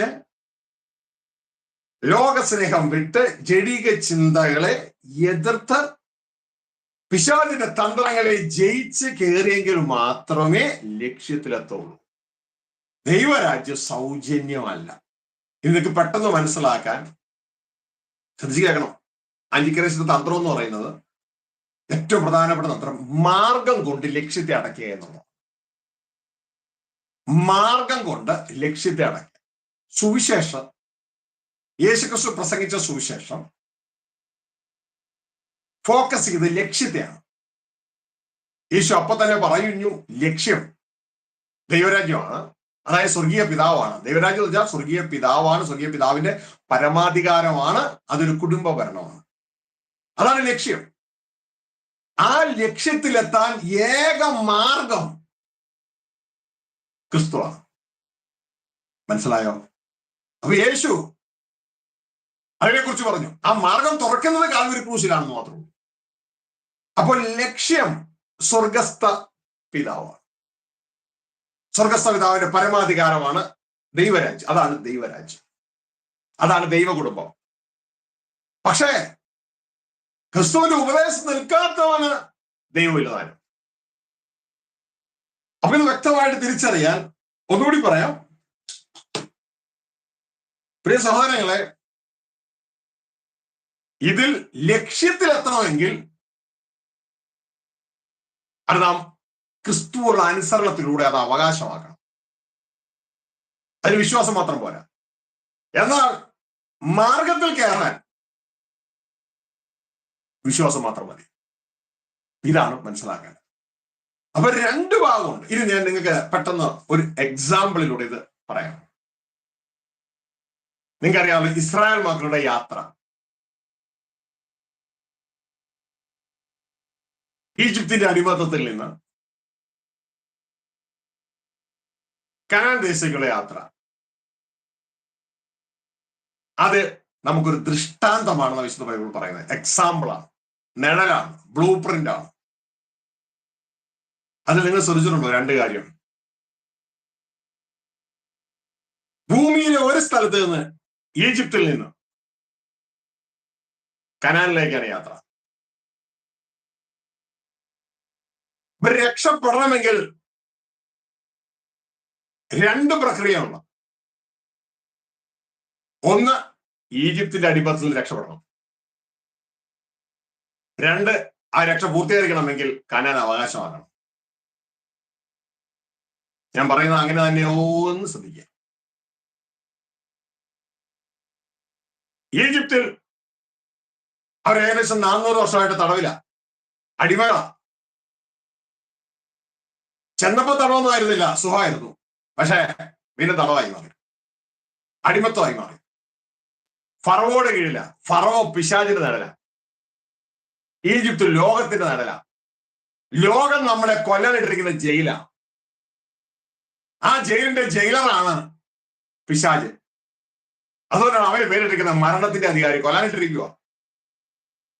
ഞങ്ങളിവിടെ ഒരു സ്ഥലമുണ്ട്, അവിടെ നോക്കിക്കഴിഞ്ഞാൽ മൊത്തം പോത്തും എരുമയും. നോർത്ത് ഇന്ത്യയിൽ നിന്ന് എവിടെ നിന്നോ വലിയ ലോറിക്ക് കൊണ്ടുപോയിട്ട് ഇങ്ങനെ ഇറക്കിയിട്ടേക്കുക. കുറച്ച് വൈക്കോലും എന്തെങ്കിലുമൊക്കെ ഇട്ട് കൊടുത്തേക്കും. ഇതേപോലെ നമ്മളെ ലോകത്തിലിട്ടേക്കണം, കൊല്ലാനിട്ടിരിക്കുക. പോത്തിനെ ഇറക്കിയ നെറ്റിയിലെ കർപ്പോട്ട് അധ്വാനിക്കണം. നമുക്ക് നെറ്റിയിലെ കർപ്പോട്ട് അധ്വാനിച്ചു വേണം അതും കഴിക്കാൻ. അങ്ങനെ കഴിച്ച് ഈ പോത്ത് എരുമയും കഴിച്ച് ഓരോ ദിവസം 2-3 കൊണ്ടുപോകും. പിന്നെ തിരിച്ചു വരത്തില്ല. ഇതേപോലെ തന്നെയാണ് ഈ ലോകമാകുന്ന ആ സ്ലോട്ടർ ഹൗസിൽ, ആ അറവുശാലയിൽ നമ്മളെ ഇട്ടിരിക്കുക. മരണത്തിന്റെ അധികാരി പിശാചുണ്ട്. ഓരോ ദിവസവും 2-3-4 കൊണ്ടുപോകും, ശവപ്പെട്ടിയിലിട്ട് കൊണ്ടുപോവുക. അങ്ങനെ ഇതാ ഈജിപ്തിന്റെ അടിമത്തത്തിൽ കിടക്കുന്ന, ഫറവോയുടെ അടിമത്തത്തിൽ കിടക്കുന്ന ഈ ജനം, ഈ ജനത്തെ രക്ഷിക്കാൻ ദൈവത്തിന് ഹിതമായി.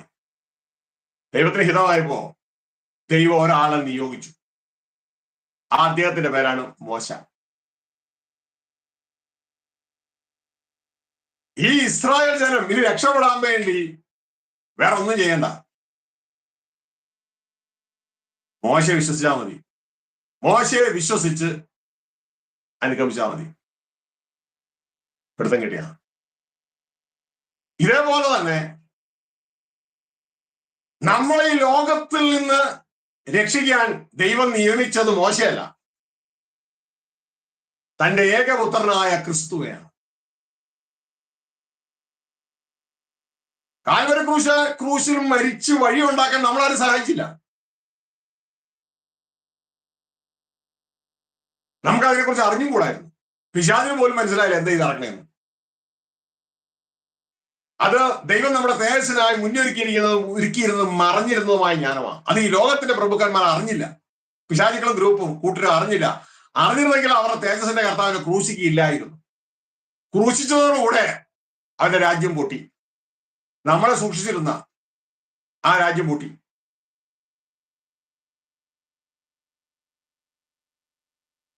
അപ്പൊ കാൽവരി ക്രൂശിലെ യാഗത്തിലൂടെ യേശു ക്രിസ്തു പുതിയ വഴിയൊക്കെ തുറന്നു. ഇവിടെ നമ്മളൊന്നും പ്രവർത്തിച്ചില്ല. അവിടെ മോശ അനുഗമിച്ചാൽ മതിയായിരുന്നു.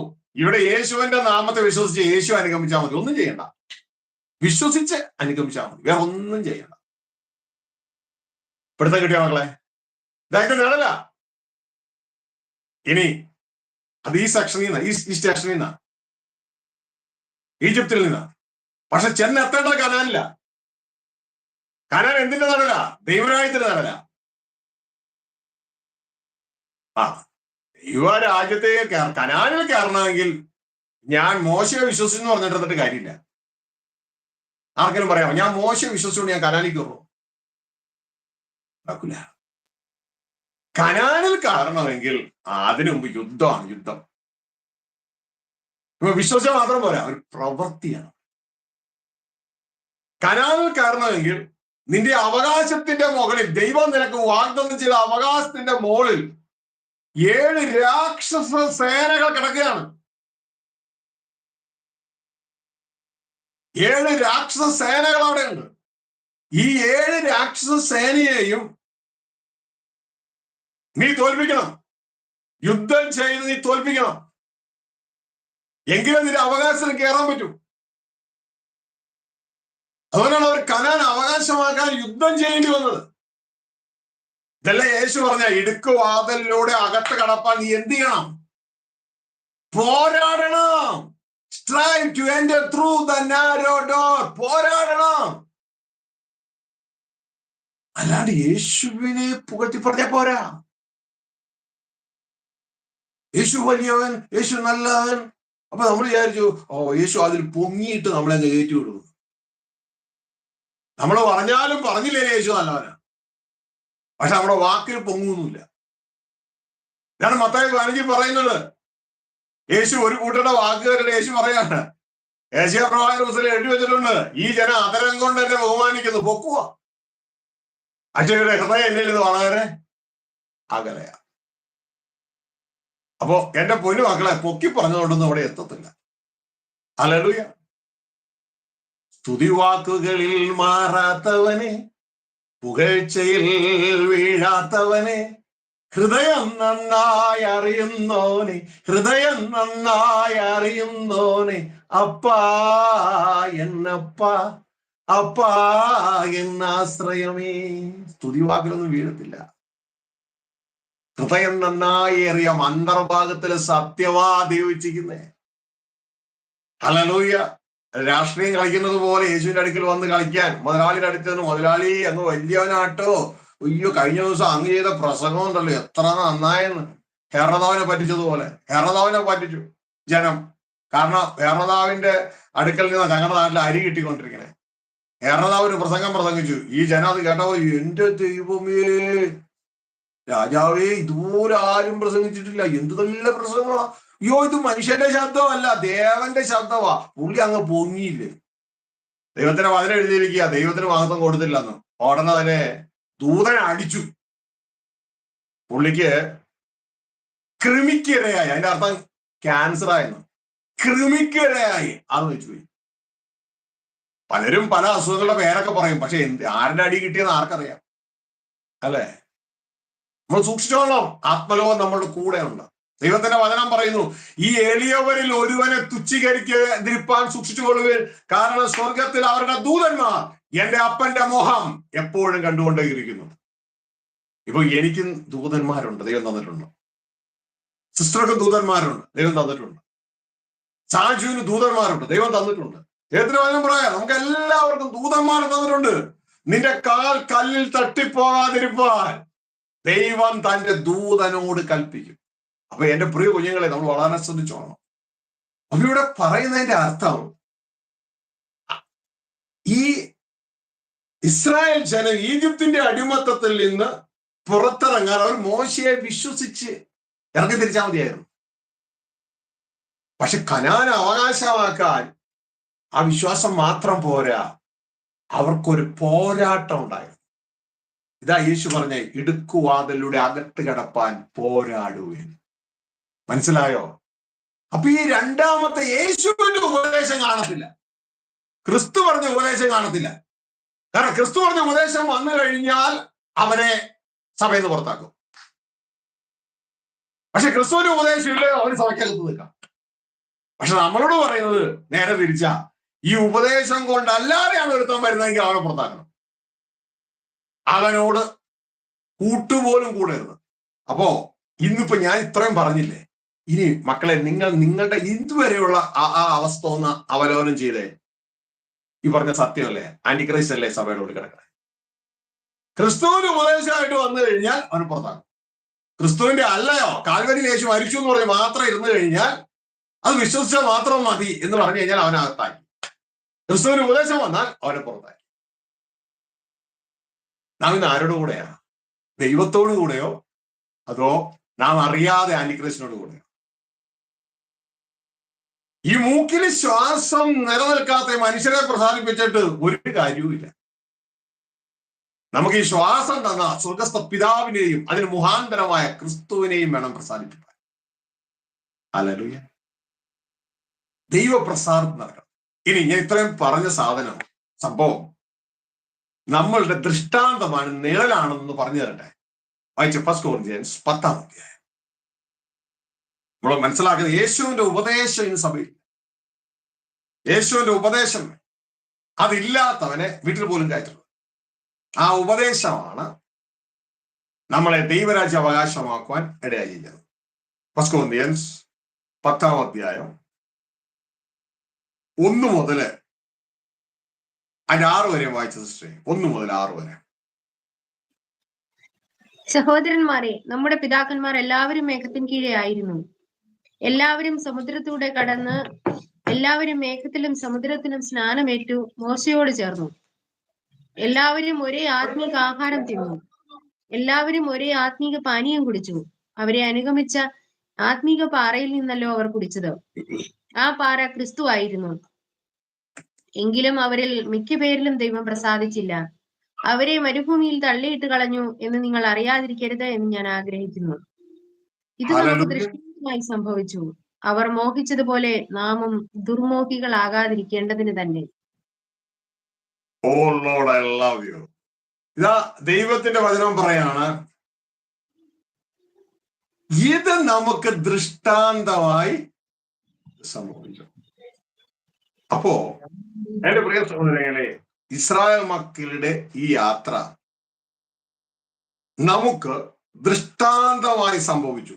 അതുകൊണ്ട് അവർ ചെയ്തതുപോലെ നാം ചെയ്യരുതെന്നാണ് പറയുന്നത്. ഇസ്രായേൽ മക്കളുടെ യാത്ര ദൃഷ്ടാന്തം, നമുക്ക് നിഴലാണ്, എക്സാമ്പിൾ ആണ്. സഹോദരന്മാരെ, നമ്മുടെ പിതാക്കന്മാർ എല്ലാവരും മേഘത്തിന്റെ കീഴിലായിരുന്നു. എല്ലാവരും സമുദ്രത്തിലൂടെ കടന്ന് എല്ലാവരും മേഘത്തിലും സമുദ്രത്തിലും സ്നാനമേറ്റു മോശയോട് ചേർന്നു. എല്ലാവരും ഒരേ ആത്മീക ആഹാരം തിന്നു. എല്ലാവരും ഒരേ ആത്മീയ പാനീയം കുടിച്ചു. അവരെ അനുഗമിച്ച ആത്മീക പാറയിൽ നിന്നല്ലോ അവർ കുടിച്ചത്. ആ പാറ ക്രിസ്തു ആയിരുന്നു. ആ പാറ ക്രിസ്തു ആയിരുന്നു. അപ്പൊ ക്രിസ്തു ഈ ഭൂമിയിൽ വന്ന് ജനിച്ചപ്പോഴാണ് ഉണ്ടായതെന്ന് പറയുന്ന ഒരു കൂട്ടർ ജനമുണ്ട്. കഴിഞ്ഞ നാള് തർക്കിച്ചു വന്നിരുന്ന ഒരു കൂട്ടർ ജനം. ആ ജനം ഇതൊന്ന് മനസ്സിലാക്കിക്കോ. ഈ ഭൂമിയിൽ വന്ന് മറിയയുടെ ഉദരത്തിൽ യേശുവിടെ ആകുന്നതിന് മുമ്പ് തന്നെ ആരുണ്ട്? ക്രിസ്തു ഉണ്ട്. ആ ക്രിസ്തു ആണ് അവരുടെ കൂടെ ആത്മമണ്ഡലത്തിൽ ഉണ്ടായിരുന്നത്. അവർക്കറിയില്ലായിരുന്നു. പക്ഷെ അവിടെ എഴുതിയിരിക്കുന്നു, എല്ലാവരും ഒരേ ആത്മീയ പാനീയം കുടിച്ചു. അവരെ അനുഗമിച്ച ആത്മീയ പാറയിൽ നിന്നല്ലോ അവർ കുടിച്ചത്. ആ പാറ ക്രിസ്തുവായിരുന്നു. എങ്കിലും അവരിൽ മിക്കവരിലും ദൈവം പ്രസാദിച്ചില്ല. അപ്പോ ഇറങ്ങി തിരിച്ചതാണ്. നമ്മുടെ ഭാഷ പറഞ്ഞാൽ രക്ഷിക്കപ്പെട്ടതാണ്. പക്ഷേ ദൈവപ്രസാദം പോയത്, മിക്കവരിലും ദൈവപ്രസാദം പോയി. അവരിൽ മിക്കവരിലും ദൈവം പ്രസാദിച്ചില്ല. അവരെ മരുഭൂമിയിൽ തള്ളിയിട്ട് കളഞ്ഞു വരുന്നത് നിങ്ങൾ അറിയാതിരിക്കരുത്. അവരെ അവരെ അവരെ തള്ളിയിട്ട്, വേണ്ടാന്ന്, നിങ്ങളെ വേണ്ടാന്ന്, നിങ്ങളെ വേണ്ട. ഈ പെറുപിറുക്കുന്ന ഈ ഗ്രൂപ്പ് ഉണ്ടല്ലോ, അവരെ വേണ്ട. കഴിഞ്ഞ ദിവസം അടൂർ പ്രസംഗിച്ചപ്പോ എന്റെ ഹൃദയത്തിലൂടെ ദൈവം ഇങ്ങനെയാ പറഞ്ഞേ, ഇനി ഈ ക്രിസ്ത്യാനികളെല്ലാം കൂടി കൊണ്ടുപോയിട്ട് സ്വർഗത്തിൽ കൊണ്ടുപോയി ഈ സ്വർഗം നരകമാക്കാൻ ദൈവം ആഗ്രഹിക്കുന്നില്ല. ഇവിടെ എഴുതിയിരിക്കുക, ദൈവം അവരെ തള്ളിയിട്ടെന്ന്. വേണ്ടെന്ന്, നിങ്ങളെ വേണ്ട. നിങ്ങളെ ഇറക്കിക്കൊണ്ടുവന്നതാണ്, ഈജിപ്തിന്റെ അടിമത്തിന് ഇറക്കിക്കൊണ്ടുവന്നതാ. വേണ്ട, നിങ്ങളെ വേണ്ട. അവരിൽ മിക്കവരിലും ദൈവം പ്രസാദിച്ചില്ല. അവരെ മരുഭൂമിയിൽ തള്ളിയിട്ട് കളഞ്ഞു എന്ന് ഞാനും സിസ്റ്ററും ഈ ലോകത്തുള്ള എല്ലാവരും അറിയണം. എല്ലാ ക്രിസ്ത്യാനികളും അറിയണം എന്ന് നിങ്ങൾ അറിയാതിരിക്കരുത് എന്ന് ഞാൻ ആഗ്രഹിക്കുന്നു. അവരെ ദൈവം തള്ളിയിട്ടു, ഇറക്കിക്കൊണ്ടതാ. അവർ രക്ഷിക്കപ്പെട്ടവരാ. അപ്പൊ അതുമാത്രം, ഈ രക്ഷിക്കപ്പെടുന്നതിനെ കുറിച്ച് മാത്രം പറഞ്ഞിട്ട് ലക്ഷ്യത്തെ പറയാതിരിക്കുന്ന, മാർഗത്തെ പറയും, ലക്ഷ്യത്തെ പറയാതിരിക്കുന്ന ആന്റി ക്രൈസ്റ്റ് വലിയൊരു തന്ത്രമാണ്. മനസ്സിലായോ? ഇതാ യേശു ക്രിസ്തു മത്തായി 24:4-5 വാങ്ങളിൽ പറയുന്നത്. അവർ എന്റെ നാമത്തിൽ വരും, യേശുവിന്റെ നാമത്തിൽ. അതിൽ അവര് പറയും ഞാനാണ് ക്രിസ്തു എന്ന്. അതെ, സത്യമാണ്. അതാണല്ലോ രക്ഷിക്കപ്പെടാനുള്ള മെത്തേഡ്. എന്നിട്ട് നിങ്ങളെ ചതിക്കും. എന്താ കാര്യം? എങ്ങനെ ചതിക്കണേ? അതിന്റെ താഴെ പറയുന്ന രാജത്വത്തിന്റെ സുവിശേഷം മിണ്ടത്തില്ല. യേശു പറഞ്ഞ ഉപദേശം മിണ്ടത്തില്ല. ലക്ഷ്യം മിണ്ടത്തില്ല. സൗജന്യമായി കിട്ടുന്ന രക്ഷയെ കുറിച്ച് പറയും. യേശു കാൽവരി ചെയ്യുന്നതിനെ കുറിച്ച് പറയും. അത് വിശ്വസിച്ചാൽ രക്ഷിക്കപ്പെടുമെന്ന് പറയും. സത്യമാണ് പറഞ്ഞത്. പക്ഷേ അവിടെ നമ്മൾ വിശ്വസിച്ചാൽ മാത്രം മതി. പക്ഷെ ലക്ഷ്യത്തെ കുറിച്ച്, രാജ്യത്തെ സുവിശേഷത്തെ കുറിച്ച് യേശു 3 വർഷം പ്രസംഗിച്ച ഉപദേശത്തെ കുറിച്ച് മിണ്ടത്തില്ല. കാരണം ഈ ഇസ്രായേൽ ജനം ഇനി കനാന അവകാശമാക്കണമെങ്കിൽ അവരുടെ ജീവിതത്തിലെ ഈജിപ്ത് സ്നേഹവും ലോക സ്നേഹവും പിറുപിറുപ്പുണ്ടാകുന്ന ജഡീക ചിന്തകളും ഒക്കെ മാറിയിട്ട്, നമ്മുടെ ജീവിതത്തിലാ ശ്രദ്ധിക്കുക, ജഡീക ചിന്തകളൊക്കെ മാറിയിട്ട്, ഈ പിറുപിറുക്കൊക്കെ മാറിയിട്ട് അവരെ ഈ തങ്ങളുടെ അവകാശം ഇപ്പൊ വേറെ 7 കിങ്ഡങ്ങൾ കയറി കിടക്കുക. 7 കിങ്ഡങ്ങൾ. ആ 7 കിങ്ഡങ്ങളെ തോൽപ്പിച്ചെങ്കിൽ മാത്രമേ ഇവർക്ക് അവകാശത്തിലേക്ക് കയറാൻ പറ്റൂ. ഇതേപോലെ നമ്മളുടെ അവകാശം, നമ്മുടെ സോള് സ്പിരിറ്റുമായിട്ട് ഒന്നിക്കണമെങ്കിൽ നമ്മുടെ സോളിൽ കയറി കിടക്കുന്ന, നമ്മുടെ ദേഹിയിൽ കയറി കിടക്കുന്ന ജഡിക സ്വഭാവങ്ങളെ കീഴടക്കിയെങ്കിൽ മാത്രമേ നമുക്ക് ഈ അവകാശത്തിൽ പ്രവേശിക്കാൻ പറ്റൂ. ഇതതിന്റെ ആത്മതലമാണ്. ഇതുകൊണ്ടാണ് റോമ 8:13 പറയുന്നത്,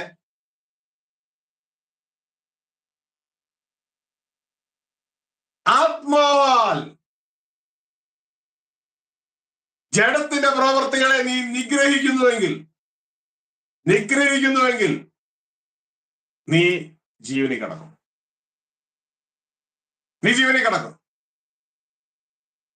അതും ഈ ആന്റിക്രൈസ്റ്റ് നമ്മൾ മിണ്ടത്തില്ല. കാരണം അത് ക്രിസ്തുവിന്റെ ഉപദേശത്തിന്റെ ഭാഗം, അത് അവകാശമാക്കുന്നതിന്റെ ഭാഗം. ബാക്കി ഒക്കെ പറയും. ഉള്ള സമയം മുഴുവൻ ക്രിസ്തു സ്തുതിയിൽ അവസാനിപ്പിക്കും. എന്റെ പൊന്നു മക്കളെ, ക്രിസ്തു സ്തുതിക്കുന്നതിൽ തെറ്റൊന്നുമില്ല. പക്ഷെ അത് ദൈവരാജ്യത്ത് കടക്കുന്നതിന്റെ ലക്ഷ്യത്തെ റീപ്ലേസ് ചെയ്യാൻ വേണ്ടി ഉപയോഗിച്ച നമ്മളെക്കാളും മണ്ടന്മാർ വേറെ വല്ലതും ഉണ്ടോ? നിങ്ങൾ എക്സാം ഹോളിൽ ഇരിക്കുമ്പോ നിങ്ങൾക്ക് ആപ്പാട് 3 മണിക്കൂറുള്ളൂ. ആ 3 മണിക്കൂർ നിങ്ങൾ അവിടെ ഇരുന്നുകൊണ്ട് ദേശഭക്തി ഗാനം പാടിയിട്ട് വല്ല കാര്യമുണ്ടോ? സ്കൂളിൽ പോകുമ്പോ ദേശഭക്തി ഗാനം പാടും, ജനഗണമന ഇല്ലേ, അത് പാടും, നല്ല കാര്യം, പാടണം, നമ്മുടെ രാജ്യത്തോട് സ്നേഹം വേണം. പക്ഷെ എക്സാമിൽ ഇരിക്കുമ്പോ ഉള്ള സമയം മുഴുവൻ ജനഗണമന പാടിയിട്ട് കാര്യമുണ്ടോ? ദേശഭക്തി ഗാനം നമ്മൾ ഉള്ള സമയം മുഴുവൻ ദൈവഭക്തി ഗാനം പാടി ഉള്ള സമയം കളയും. അങ്ങനെയല്ല, ദൈവഭക്തി ഗാനം പാടാൻ ഒരു സമയമുണ്ട്. അതിനുശേഷം ഈ ദൈവത്തിന്റെ ആഗ്രഹം എന്നൊന്ന് മനസ്സിലാക്കി അത് ചെയ്യാനൊരു സമയമുണ്ട്. അപ്പോ എല്ലാറ്റിനും അതിൻ്റെതായ സമയമുണ്ട്. അതാ യേശു പറയേ, നിങ്ങൾ ഉള്ള സമയം മുഴുവൻ, ഞാൻ അങ്ങനെ മനസ്സിലാക്കുന്നത് കേട്ടോ, എന്നെ കർത്താവെ എന്ന് വിളിച്ചുകൊണ്ടിരുന്നു. പക്ഷെ ദൈവം ഇഷ്ടം എന്ന് പറഞ്ഞ സാധനം ചെയ്തിട്ടുമില്ല, കേട്ടിട്ടുമില്ല. കർത്താവ് പറയുകയാണ്, എന്നെ കർത്താവേ എന്ന് പറഞ്ഞ അവനും അല്ല, എന്റെ പിതാവിന് ഇഷ്ടം ചെയ്യുന്നത് സ്വതരായിട്ട് കിടക്കുന്നത്. അവിടെ പറയാ യേശു ഉയർത്തി എന്ന്. എന്റെ പൊന്നുമക്കളെ, യേശു ഉയർത്തിക്കോ, പക്ഷെ ദൈവിഷ്ടം ചെയ്യണ്ടേ? ആ ദൈവിഷ്ടമല്ല യേശു 3.5 വർഷം പ്രസംഗിച്ചത്. ഇവിടെ ഇസ്രായേലിനെ കുറിച്ചുള്ള ദൈവത്തിന്റെ ഇഷ്ടം നിഴൽ ഇതായിരുന്നു, നിങ്ങൾ ഇനി ഫറവോയുടെ അടിമത്തത്തിൽ അവിടെ കിടക്കണ്ട, നിങ്ങളെ ഞാൻ തേനും പാലും ഒഴുകുന്ന കനാൻ ദേശത്തേക്ക് കൊണ്ടുവന്ന് നിങ്ങളുടെ അവകാശത്തിലേക്ക് ചേർക്കും. ഹല്ലേലൂയ. ഇതേപോലെ നമ്മളെ കുറിച്ചുള്ള ദൈവത്തിന്റെ ഇഷ്ടം എന്ന് പറയുന്നത്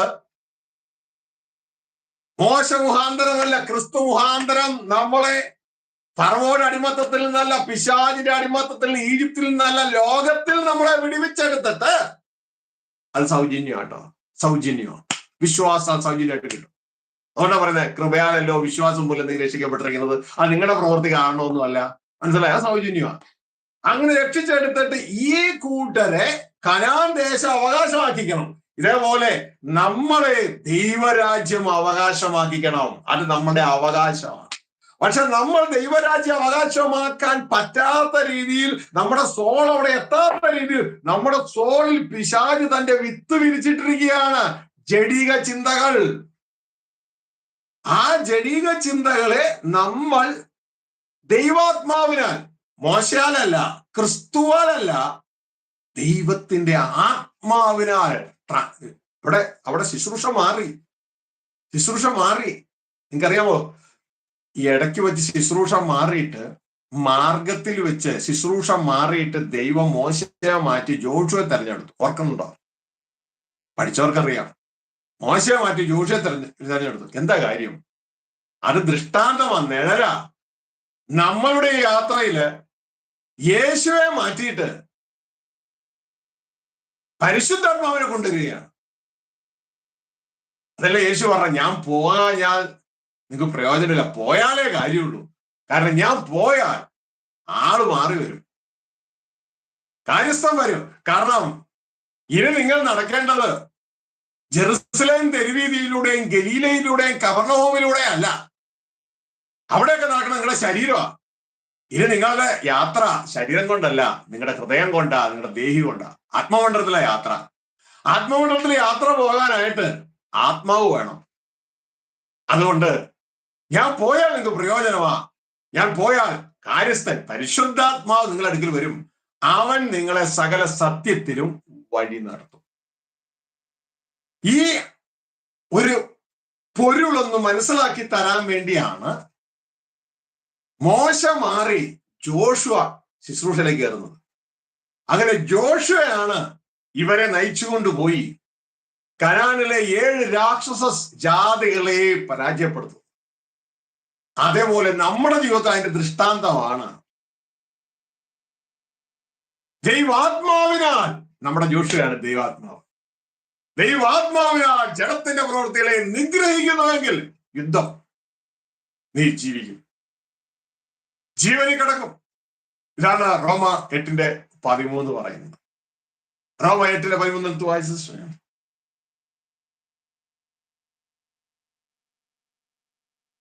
ഞാൻ പറയുന്ന അവിടെ കേൾക്കുന്നില്ല എന്ന് തോന്നുന്നു. റോമ 8:13. ഒല്ലോടെ എല്ലാവരും അവിടെ രക്ഷിക്കപ്പെട്ട ജനത്തോട് പറയുകയാണ്, നിങ്ങൾ ജഡത്തെ അനുസരിച്ച് ജീവിക്കുന്നെങ്കിൽ മരിക്കും, നിശ്ചയം.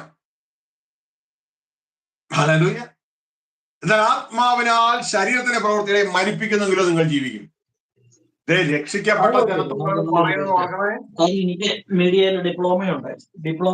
റോമ 8:13 നിങ്ങൾ ജഡത്തെ അനുസരിച്ച് ജീവിക്കുന്നുവെങ്കിൽ ഒന്ന് വായിച്ചു.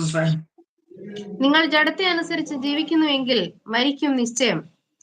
ആത്മാവിനാൽ ശരീരത്തിന്റെ പ്രവൃത്തികളെ മരിപ്പിക്കുന്നുവെങ്കിലോ നിങ്ങൾ ജീവിക്കും. അപ്പൊ ശ്രദ്ധിച്ചു കേൾക്കുക. നിങ്ങൾ ആരായി? നിങ്ങൾ അതിന്റെ 1-ാം വാക്യം വായിച്ചേ. അതിന്റെ 1-ാം വാക്യത്തിൽ നിങ്ങൾ ആരെന്നറിയാമോ? ഈ രക്ഷിക്കപ്പെട്ട ഗണോ. വിശ്വാസ മോശയുടെ പുറകെ ഇറങ്ങി രക്ഷിക്കപ്പെട്ടില്ല. അതുപോലെ രക്ഷിക്കപ്പെട്ട ജനമാ, ക്രിസ്തുവിന്റെ പുറകെ ഇറങ്ങിയാരാ. വായിക്കേ. അതുകൊണ്ട് ഇപ്പോൾ ക്രിസ്തുവേശുവിലുള്ളവർക്ക് ഓരോ ശിക്ഷാവിധിയുമില്ല. അത് കേട്ടോ. അപ്പൊ നിങ്ങൾ എന്ന് പറഞ്ഞ ആരാ? ഒരു ശിക്ഷാവിധി ഇല്ലാത്ത ക്രിസ്തുവേശുവിലുള്ളവർ. ഒരു ശിക്ഷാവിധി ഇല്ലാത്ത ക്രിസ്തുവേശുവിലുള്ള നിങ്ങൾ ജഡത്തെ അനുസരിച്ച് ജീവിക്കുന്നുവെങ്കിൽ മരിക്കും. സംശയമല്ല, നിശ്ചയം. ഇത് ഏതെങ്കിലും സഭയിൽ വായിക്കുമോ? യേശു പറഞ്ഞേ, ഇടുക്കു വഴിയിലൂടെ കടപ്പാൻ പോരാടുവേ, പലരും കടക്കാൻ നോക്കും, പറ്റില്ല എന്ന് യേശു നിങ്ങളോട് പറയുന്നു. ഹല്ലേലൂയ. അപ്പൊ മനസ്സിലായല്ലോ. മത്തായി 7:21, 22, 21 കൂട്ടത്തോടെ വിശ്വാസികളും ദേവദാസന്മാരെ കർത്താവ് കയറ്റിന്റെ കാരണം ക്രിസ്തുവിന്റെ വാക്കുകൾ പോകത്തില്ല. ആകാശം മാറും, ഭൂമി മാറും, ക്രിസ്തുവിന്റെ വാക്കുകൾ മാറത്തില്ല. അപ്പൊ ഈ തലതിരിഞ്ഞ അവസ്ഥയാണ് ഇന്ന്. ക്രിസ്തുവിന് ഉപദേശം പറഞ്ഞാൽ അവനെ പള്ളിയിൽ നിന്ന് പുറത്താകും, ഫേസ്ബുക്കിൽ നിന്ന് പുറത്താകും, വാട്സപ്പിൽ നിന്ന് പുറത്താകും. ഉപദേശം പറഞ്ഞില്ലയോ അവനോട് നിൽക്കാം. ക്രൈസ്റ്റ് സഭകളെ കീഴടക്കി. ഇവിടുത്തെ ജനം തിരിച്ചറിയണം. ജനം ഇത് വ്യക്തതയോടെ തിരിച്ചറിയണം. എന്നിട്ട് ഇങ്ങനെ സംഭവിച്ചല്ലോ എന്ന് മനസ്സിലാക്കിയിട്ട് അവരെന്ത് ചെയ്യണം? ഈ ക്രിസ്തുവിന്റെ ഉപദേശം എന്താ? ക്രിസ്തുവിന്റെ ഉപദേശം എന്താ? ക്രിസ്തു കാൽവരി ചെയ്തത് അതിലേക്കുള്ള മാർഗമാണ്. ഇതാ യേശു പറഞ്ഞേ, മാർഗം ഞാനാ, വഴി ഞാനാ, വഴിയും സത്യവും ജീവനും ഞാനാകുന്നു. അതാണ് മാർഗം. എന്നിലൂടെ അല്ലാതെ ആരും ലക്ഷ്യത്തിൽ, പിതാവിന്റെ അടുക്കൽ, ദൈവരാജ്യത്തിൽ എത്തുന്നില്ല. ദൈവരാജ്യമാണ് ലക്ഷ്യം. ആ ലക്ഷ്യത്തെ കുറിച്ചാണ് 3.5 വർഷം കർത്താവ് പറഞ്ഞത്. ആ ലക്ഷ്യത്തിൽ എത്താനുള്ള യോഗ്യതയും. പിടുത്തം കിട്ടിയോ? ലക്ഷ്യം പറയാതെ മാർഗം മാത്രം പറയുന്നതാണ് പിശാചിന്റെ തന്ത്രം. അപ്പൊ ജനത്തെ വീഴിക്കാൻ പറ്റും. ക്രിസ്തു കാൽവരി മരിച്ചു, ക്രിസ്തു വലിയവനാണ്, ക്രിസ്തു നല്ലവനാണ്, ഒക്കെ സത്യമുള്ള കാര്യമാണ്. ഇതല്ലേ കർത്താവ് പറഞ്ഞു, എന്റെ നാമത്തിൽ വന്ന് ഞാനാണ് ക്രിസ്തു എന്ന് പറഞ്ഞിട്ട് നിങ്ങളെ ചതിക്കും.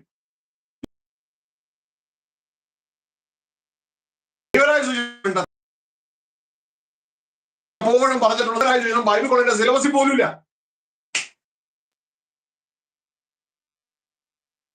അപ്പോ ഇതിനെക്കുറിച്ച് നമുക്ക് ആർക്കും ചോദിക്കാനും പറയുന്നില്ല, പേടിയാ. അല്ലെങ്കിൽ നല്ലൊരു രൂപം മനസ്സിലാവുന്നില്ല, ഇത് എന്താ ഈ പറഞ്ഞത്. ലോകം എന്ന ഫ്രീസറിൽ നമ്മളങ്ങ് ഫ്രീസായി പോയി. നമ്മൾ ഈ ജഡരക്തരെ കുറിച്ച് മാത്രം ചിന്തിക്കുന്നുള്ളൂ. ജഡരക്തങ്ങളോ സ്വർഗരാജ്യം അവകാശമാക്കത്തില്ല. അപ്പൊ എന്റെ പ്രിയ മക്കളെ, നമ്മളുടെ വിശ്വാസം ഒരു അനിഷ്ട വിശ്വാസമായി തീർന്നിരിക്കുക നല്ലൊരു പങ്കിന്റെ. അങ്ങനെയാകരുത്. 19 എന്നാ പറയണേ, ഈ ആയുസിൽ മാത്രം ക്രിസ്തുവിൽ പ്രത്യാശ വെച്ചുകൊണ്ടിരിക്കുന്ന ഒരു ഗ്രൂപ്പ്, അല്ലെ? ഈ ആയുസിൽ മാത്രം ക്രിസ്തുവിൽ പ്രത്യാശ വെച്ചുകൊണ്ടിരിക്കുന്ന ഒരു ഗ്രൂപ്പ്. ദൈവത്തിന്റെ വചനം പറയും, ഈ ആയുസിൽ മാത്രം നിങ്ങൾ ക്രിസ്തുവിൽ പ്രത്യാശ വയ്ക്കുന്നത് നിങ്ങൾ മനുഷ്യല്ല, അരിഷ്ടനാണ്. അതായത് ഭാഗ്യഹീനനാണ്. കിട്ടുമെന്ന് വിചാരിച്ചിരുന്ന സ്വർഗരാജ്യമാ, അതങ്ങ് പോയി. കിട്ടുമെന്ന് വിചാരിച്ചിരുന്നതാ, ഇലക്ഷനിൽ ജയിക്കുമെന്ന് വിചാരിച്ചിരുന്നതാ, പക്ഷേ റിസൾട്ട് വന്നപ്പോ തോറ്റുപോയി, അരിഷ്ടനായി. എന്റെ പ്രിയ സഹോദരങ്ങളെ, നമ്മൾ ഈ ഭാഗം ഒന്ന് ശ്രദ്ധിച്ചോളണം. നമ്മളുടെ ശ്വാസം ഏത് സമയവും തീരാം. അപ്പൊ ഇത് വീണ്ടും വീണ്ടും നിങ്ങളോട് പറയുന്നതിന്റെ ഉദ്ദേശം എന്ന് പറയുന്നത്, പിശാചിന്റെ തന്ത്രങ്ങളെ നാം അറിയാത്തവരാകരുത്. ഇതാണ് നമ്മൾ ശ്രദ്ധിക്കുക. 2 കൊരിന്ത്യൻസ് അതിന്റെ 2:11 വളരെ ശ്രദ്ധയോടെ വായിക്കുക. 2 കൊരിന്ത്യർ 2-ാം അധ്യായം 11-ാം വാക്യം വായിച്ചത് ശ്രേയം.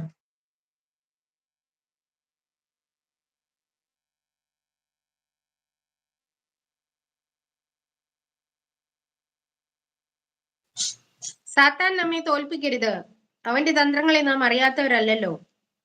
സാത്താൻ നമ്മളെ തോൽപ്പിക്കരുത്, അവന്റെ തന്ത്രങ്ങളെ നാം അറിയാത്തവരല്ലോ. നിങ്ങൾക്ക് 2 പാർട്ടികൾ തമ്മിൽ ഈ ഒരു ഇലക്ഷൻ നടക്കുക. Political party A, political party B. Political party A എപ്പോഴും ശ്രദ്ധിക്കാൻ എന്നറിയാമോ? പൊളിറ്റിക്കൽ പാർട്ടി ബി എന്തൊക്കെ തന്ത്രങ്ങളാണ് ഞങ്ങൾക്കെതിരെ ചെയ്യുന്നതെന്നാണ്.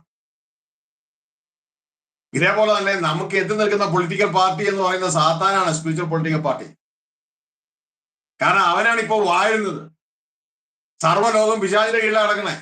ആ സ്ഥാനത്തേക്കാണ് എന്നെ നിങ്ങളെ കൊണ്ടുപോകുന്നത്, പുതിയ ഗവൺമെന്റിലേക്ക്. അപ്പൊ അവരെ എത്ര തന്ത്രം ഉപയോഗിച്ച് നമ്മളെ തോൽപ്പിക്കും. ഇതിനെക്കുറിച്ചൊന്നും ഒരു വിവരം ഇല്ലാതിരിക്കാൻ നമ്മളെ കുറിച്ച് ആഗ്രഹിക്കുവാൻ, അല്ലെ? ഇന്ന് സാത്താൻ വാഴുന്ന ആ ലോകമാണ് ഇത് നമ്മൾ ക്രിസ്തു നേതൃത്വത്തിൽ വാഴേണ്ടത്. അടുത്ത സ്പിരിച്വൽ പൊളിറ്റിക്കൽ പാർട്ടിയാണ് നമ്മൾ.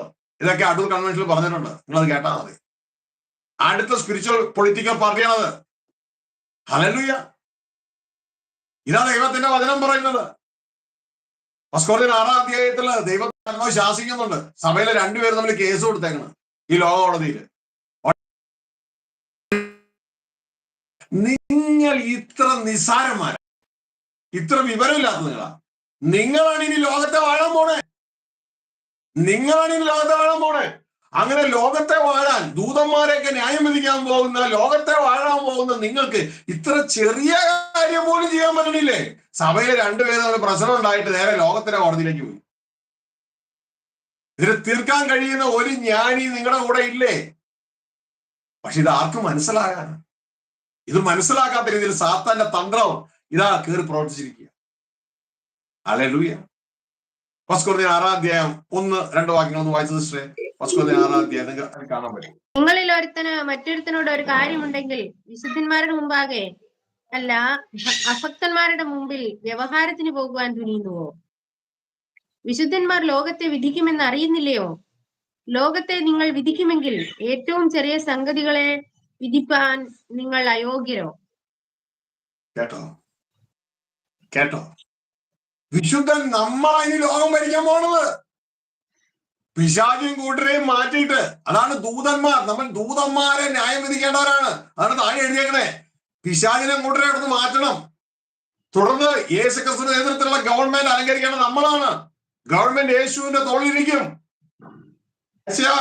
9:6 പ്രകാരം താഴെക്കൂടി വായിച്ച സിസ്റ്ററെ, അതിന്റെ താഴെക്കൂടി വായിച്ച നാം ദൂതന്മാരെ ന്യായം വിധിക്കണം എന്ന് എഴുതിയിട്ടുണ്ടോ? വിധിക്കുമെന്ന് നിങ്ങൾ അറിയുന്നില്ലയോ?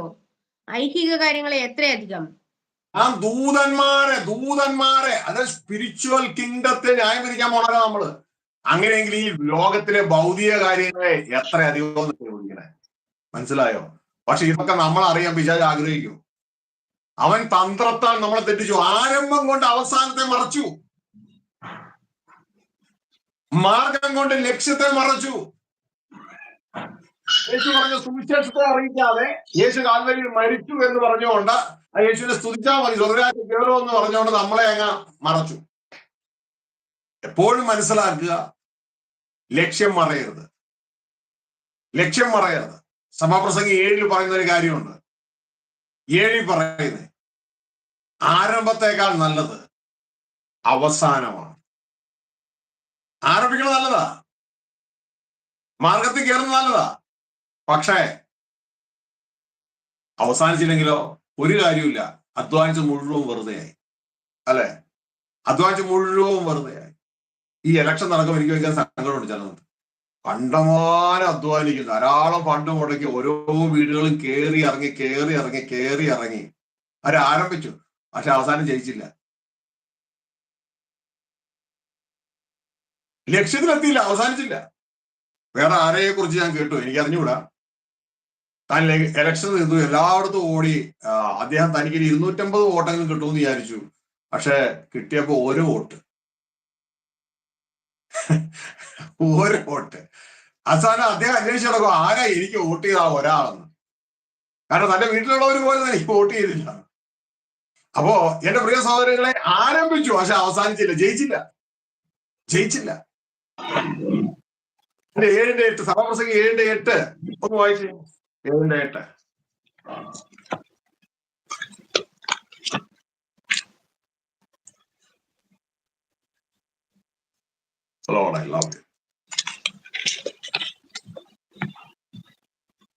ഒരു കാര്യത്തിന്റെ ആരംഭത്തെക്കാൾ അതിന്റെ അവസാനം നല്ലത്. ഒരു കാര്യത്തിന്റെ ആരംഭത്തെക്കാൾ അതിന്റെ അവസാനം നല്ലത്. മാർഗം നല്ലതാ, എന്നാൽ മാർഗത്തിലൂടെ പോയി അവസാനം ലക്ഷ്യത്തിലെത്തിയില്ലെങ്കിൽ എന്താ കാര്യം? മത്തായി 7:21, 22, 23 എല്ലാ വിശ്വാസികളും എല്ലാ ദേവദാസന്മാരും ആരംഭിച്ചവരാ, പക്ഷെ ഒരെണ്ണം ലക്ഷ്യത്തിലെത്തിയില്ല. ഇതാണ് പിശാചിന്റെ തന്ത്രം. ഇതാ യേശു പറഞ്ഞ, അവർ എന്റെ നാമത്തിൽ വന്ന് ഞാനാണ് ക്രിസ്തു എന്ന് പറയും, ആരംഭിപ്പിക്കും, പക്ഷേ ഞാൻ പറഞ്ഞ സന്ദേശം ഒരു മിണ്ടത്തില്ല, അവസാനിപ്പിക്കത്തില്ല, നിങ്ങളെ ചതിക്കും. ഇതല്ലയോ എന്റെ പൊന്നുമക്കൾ ഇന്ന് സഭകളിൽ, മേജർ സഭകളിൽ നടന്നുകൊണ്ടിരിക്കുന്നത്. അതിന്റെ ഇടയിൽ വളരെ ചുരുക്കം പേര് തിരിച്ചറിഞ്ഞ്, പക്ഷെ അവർക്ക് മിണ്ടാൻ പറ്റുമോ? മിണ്ടിയാൽ അവരെ പുറത്താക്കും. യേശുവിന്റെ ഉപദേശം പറഞ്ഞാൽ പുറത്താക്കും. യേശുവിന്റെ ഉപദേശം മിണ്ടാതിരുന്നാൽ അകത്തിരിക്കും. പിടുത്തം കിട്ടിയോ? പക്ഷെ സത്യതാൽപര്യർ ഇത് പറഞ്ഞുകൊണ്ടേയിരിക്കും. കർത്താവ് യേശു അവരോട് പറഞ്ഞിട്ടുണ്ട്, എന്നെ അനുഗമിക്കുന്ന നിങ്ങളെ അവർ പള്ളിയിൽ നിന്ന് പുറത്താക്കും. അപ്പോ അവരിത് ഓർക്കും. അപ്പോൾ യേശു പറഞ്ഞു, നിങ്ങൾ അപ്പോൾ ഇടറിപ്പോകാതിരിക്കാൻ ഞാനത് നിങ്ങളെ മുൻകൂട്ടി പറഞ്ഞിരിക്കും, നിങ്ങളെ പുറത്താക്കും. ഇതാണ് യോഹന്നാൻ 16 അധ്യായത്തിൽ അതിൽ 1, 2, 3 വാക്യങ്ങളിൽ യേശു ക്രിസ്തു പറയുന്നത്, എന്നെ അനുഗമിക്കുന്ന നിങ്ങളെ അവർ പുറത്താക്കും, അതിശയപ്പെടേണ്ട, നിങ്ങൾ ഇടറിപ്പോകാതിരിക്കാനാണ് ഞാൻ നിങ്ങളോട് പറയുന്നത്. യോഹന്നാൻ 16 വായിച്ച്. യോഹന്നാൻ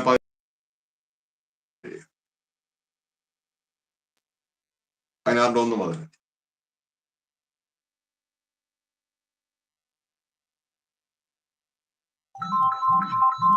നിങ്ങൾ ഇടറിപ്പോകാതിരിക്കാൻ ഞാൻ ഇത് നിങ്ങളോട് സംസാരിച്ചിരിക്കുന്നു. അവർ നിങ്ങളെ പള്ളിഭ്രഷ്ടരാക്കും. അത്രയുമല്ല, നിങ്ങളെ കൊല്ലുന്നവരെല്ലാം ദൈവത്തിന് വഴിപാട് കഴിക്കുന്നു എന്ന് വിചാരിക്കുന്ന നാഴിക വരുന്നു. നിങ്ങൾ ഇടറിപ്പോകാതിരിക്കാൻ, ഇപ്പൊ യേശു അനുഗമിക്കുന്നവരോട് പറയണം, നിങ്ങൾ ഇടറിപ്പോകാതിരിക്കാനാണ് പറയുന്നത്. അവർ നിങ്ങളെ പുറത്താക്കും. അത് പള്ളിയിൽ നിന്ന് പുറത്താക്കും, അതെല്ലാം ഓൺലൈൻ മീഡിയയിൽ നിങ്ങളെ പുറത്താക്കും, അവസാനം നിങ്ങളെ ഈ ലോകത്തുനിന്ന് പുറത്താക്കും, നിങ്ങളുടെ ശരീരത്തിൽ നിന്ന് പുറത്താക്കും. യേശു ആദ്യം പള്ളിയിൽ നിന്ന് പുറത്താക്കി, അറിയോ? പ്രസംഗിക്കൊണ്ടിരിക്കുമ്പോ തന്നെ. അപ്പൊ ആരെങ്കിലും പുറത്താക്കി പറഞ്ഞ് വിഷമിച്ചിരിക്കുന്നുണ്ടെങ്കിൽ മനസ്സിലാക്കിക്കോ, യേശുവിനെ ആദ്യം പുറത്താക്കി, പള്ളിയിൽ നിന്ന് പുറത്താക്കി. പ്രസംഗിച്ചുകൊണ്ടിരിക്കുന്നത് തന്നെ പിടിച്ചു പുറത്താക്കി, മലയുടെ ഉള്ളിൽ കൊണ്ട് ഉന്തി തള്ളിയിടാന്ന്. ദൈവത്തിന് സമയം ആയില്ലാത്തതുകൊണ്ട് അവിടെ രക്ഷപ്പെട്ടു. അതിനുശേഷം വീണ്ടും പുള്ളി പുറത്ത് പ്രസംഗം തുടങ്ങിയപ്പോ ഈ കൂട്ടർ ചിന്തിച്ചു, ഇവനെ ഇങ്ങനെ വെറുതെ വിട്ടാൻ പറ്റത്തില്ല, ഇവനെ പള്ളിയിൽ പുറത്താക്കേണ്ട കാര്യമില്ല, ഇവനൊരു കാര്യം ശരീരത്തിൽ നിന്ന് പുറത്താക്കാം. അവർ ശരീരത്തിൽ പുറത്താകാൻ അവരുടേതായ വഴിയിൽ നോക്കി കേസ് കൊടുത്തു ഗവൺമെന്റിന്. ഗവൺമെന്റ് പറഞ്ഞു, നിങ്ങൾ പറഞ്ഞ ആരോപണം ഈ പുള്ളി ചെയ്തില്ല, ഒരു തെറ്റും കാണുന്നില്ല. അവര് പറഞ്ഞു, പറ്റില്ല, ഇവരെ കൊന്നേ പറ്റും. കള്ളക്കേസിൽ കൊടുക്കി, കൈസറിന് നികുതി കൊടുക്കണമെന്നൊക്കെ പറഞ്ഞ പോലെ ഒക്കെ ആക്കിയെടുത്തു. അവനെ കൊല്ലാനാക്കി. അപ്പോൾ മനസ്സിലാക്കിക്കോ, ഈ ലോകം വിശുദ്ധന് ചേർന്നതല്ല.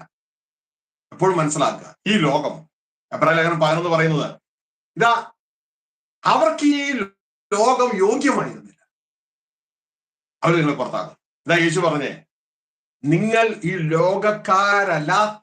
അല്ലാതെ ഇരിക്കുക, ഞാൻ നിങ്ങളെ ലോകത്തിൽ തെരഞ്ഞെടുത്തത് കൊണ്ട് അവർ നിങ്ങളെ പകയ്ക്കും, അവർ നിങ്ങളെ പുറത്താക്കും.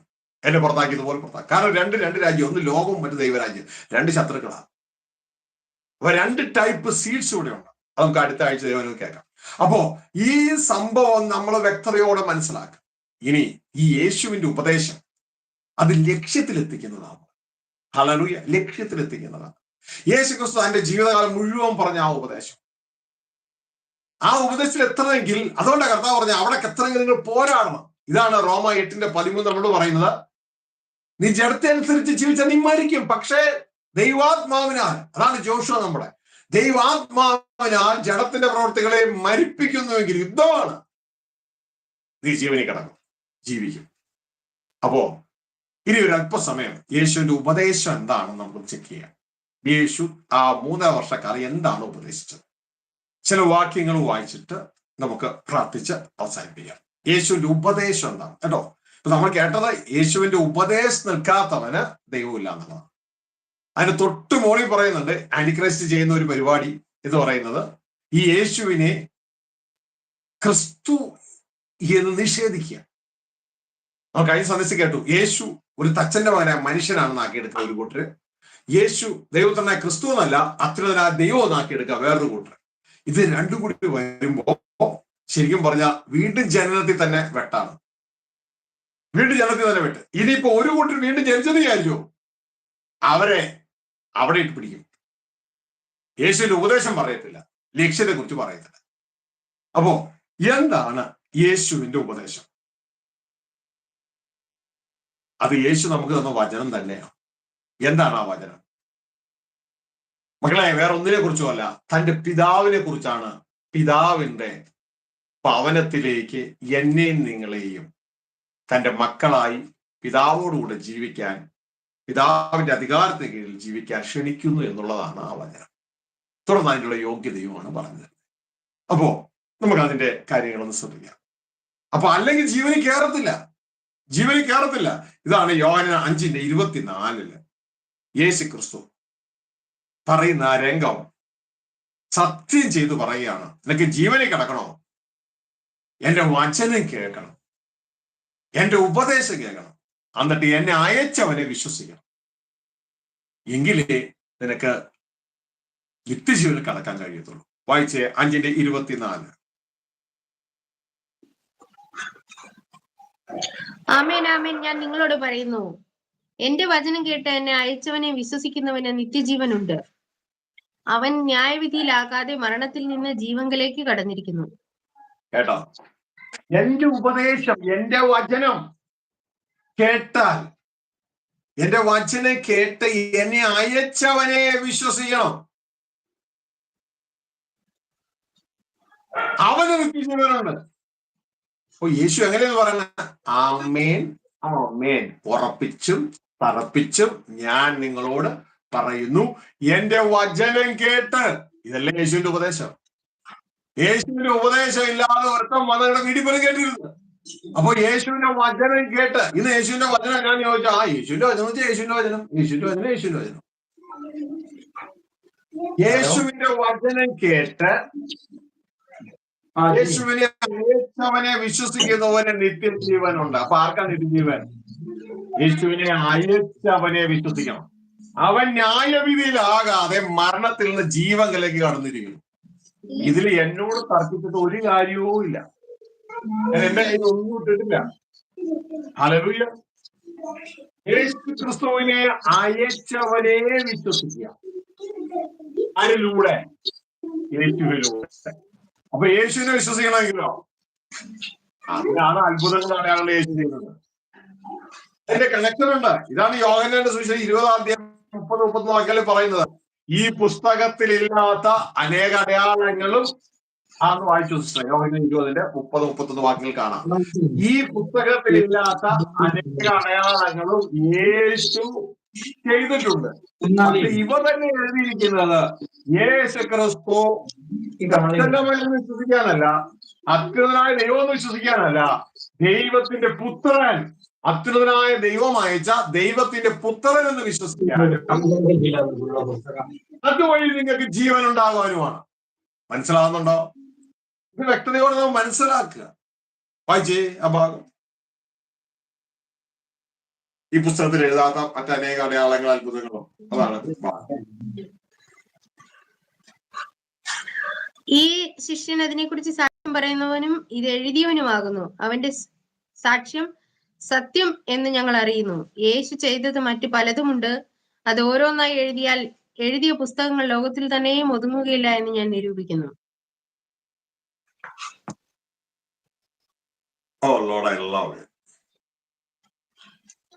അതിന്റെ 30, 20, 30, 31 ഈ പുസ്തകത്തിൽ എഴുതിയിരിക്കുന്നതല്ലാതെ അനേക അടയാളങ്ങൾ യേശു ശിഷ്യന്മാർക്ക് അംഗം ചെയ്തു. എന്നാൽ യേശു ദൈവപുത്രനായ ക്രിസ്തു എന്ന് നിങ്ങൾ വിശ്വസിക്കേണ്ടതിനും, അപ്പോ ഇതാണ് ആന്റിക്രിസ്റ്റ് സമ്മതിക്കത്തില്ല ഇങ്ങനെ വിശ്വസിക്കാനായിട്ട്. ദൈവപുത്രനായ ക്രിസ്തു എന്ന് നിങ്ങൾ വിശ്വസിക്കേണ്ടതിനും, വിശ്വസിച്ചിട്ട് അവന്റെ നാമത്തിൽ നിങ്ങൾക്ക് ജീവൻ ഉണ്ടാകേണ്ടതിനും ഇത് എഴുതിയിരിക്കുന്നു. അപ്പോ ഇത് എന്റെ പ്രിയ സഹോദരങ്ങളെ, നമ്മൾ വ്യക്തതയോടെ അറിയണം, യേശു ദൈവപുത്രനായ ക്രിസ്തു എന്ന് വിശ്വസിക്കാൻ വേണ്ടിയാണ് അത്ഭുതങ്ങളോ അടയാളങ്ങളോ. അതിന്റെ ഓർഡർ കണ്ടോ? അത്ഭുതങ്ങളും അടയാളങ്ങളും എന്തിന്? യേശു ദൈവപുത്രനായ ക്രിസ്തു എന്ന് വിശ്വസിക്കാം. അങ്ങനെ യേശുവിൽ വിശ്വസിച്ചെങ്കിൽ മാത്രമേ യേശു പറഞ്ഞ സന്ദേശം വിശ്വസിക്കത്തുള്ളൂ. യേശു പറഞ്ഞ സന്ദേശം വിശ്വസിച്ചാലേ നമ്മുടെ ഹൃദയത്തിൽ പിതാവ് വെളിപ്പെടുത്തുള്ളൂ. കാരണം യേശു പറയുന്ന മുഴുവൻ പിതാവിനെ കുറിച്ചാ. പിതാവ് വെളിപ്പെടുത്തുള്ളൂ. അങ്ങനെ പിതാവിന് വെളിപ്പെട്ടാൽ ആ പിതാവാണ് യേശുവിനെ അയച്ചതെന്നും എനിക്ക് ജീവൻ തരാൻ അയച്ചതെന്നും നാം ഹൃദയം കൊണ്ട് വിശ്വസിച്ച് ആ അപ്പനോടുകൂടെ ജീവിക്കാൻ ക്രിസ്തുവിൽ ഒരുങ്ങുമ്പോഴാണ് ഒരുവൻ ന്യായവിധിയിൽ നിന്ന് നിത്യജീവങ്ങളിലേക്ക് കടക്കുന്നത്. ഇതാണ് യേശുക്രിസ്തു പറഞ്ഞ ആ വാക്യം. യോഹന്നാൻ 5:24 യേശുക്രിസ്തുവിന്റെ ഉപദേശം. ആ ഉപദേശത്തിൽ എന്താണ് സംഭവിക്കുന്നത്? ഒരുവൻ പിതാവുമായിട്ട് കണക്റ്റഡ് ആകും. യേശുവിന്റെ ഉപദേശത്തിൽ വന്നാൽ യേശു തന്നെ കൊണ്ട് പിതാവിനെ മറക്കുകയല്ല, ഇന്നത്തെ ക്രിസ്തുക്കൾ ചെയ്യുന്നത് പോലെ. അതാണ് എതിർ ക്രിസ്തു. ക്രിസ്തുക്കൾ ചെയ്യുന്നത് പോലെ പിതാവിനെ മറക്കുകയല്ല, തന്റെ സന്ദേശത്തിലൂടെ പിതാവിനെ വെളിപ്പെടുത്തും. വായിച്ചേ 15:24 ഒന്നും കൂടി വായിച്ചേ. യോഹന്നാൻ 5:24, 15 അല്ല 5:24. അവിടെ പറയാണ്, ശ്രദ്ധിക്ക്, മനസ്സിലാക്കുക. കള്ളക്രിസ്തുവിനെ തിരിച്ചറിയാൻ എളുപ്പ വഴിയാണിത്.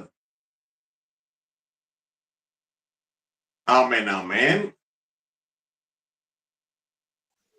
ആമേൻ, ആമേൻ. ഞാൻ നിങ്ങളോട് പറയുന്നു, എന്റെ വചനം കേട്ട് എന്നെ അയച്ചവനെ വിശ്വസിക്കുന്നവന് നിത്യജീവനുണ്ട്. അവൻ ന്യായവിധിയിലാകാതെ മരണത്തിൽ നിന്ന് ജീവങ്കലേക്ക് കടന്നിരിക്കുന്നു. അപ്പോ യേശുവിന്റെ വചനം കേട്ടാൽ ആര് വെളിപ്പെടും ഒരു മനുഷ്യന്റെ ഹൃദയത്തിൽ? ഞാനോടെ എന്റെ വചനം കേട്ട് എന്റെ പിതാവ് വിശ്വസിക്കുന്നവന്, എന്നെ അയച്ചവനെ വിശ്വസിക്കുന്നവന്. അപ്പോ ആ അയച്ചവനാണ് നമ്മുടെ ലക്ഷ്യം. ആ ലക്ഷ്യത്തിലേക്കുള്ള മാർഗമാണ്, മുഖാന്തരമാണ് ക്രിസ്തു. അപ്പൊ ക്രിസ്തു മുഖാന്തരം വേണം അയച്ചവനിലെത്താൻ. അയച്ചവനാണ് ജീവന്റെ സോഴ്സ്. ക്രിസ്തുവാണ് ജീവന്റെ മുഖാന്തരം. ആ ജീവന്റെ സോഴ്സിൽ നിന്ന്, സ്വർഗീയ പിതാവിൽ നിന്ന് ജീവൻ ക്രിസ്തു മുഖാന്തരം നമ്മളിലേക്ക് വരണം. അതിനാണ് തന്നെ അയച്ച പിതാവ് വിശ്വസിക്കണമെന്ന് പറയുന്നത്.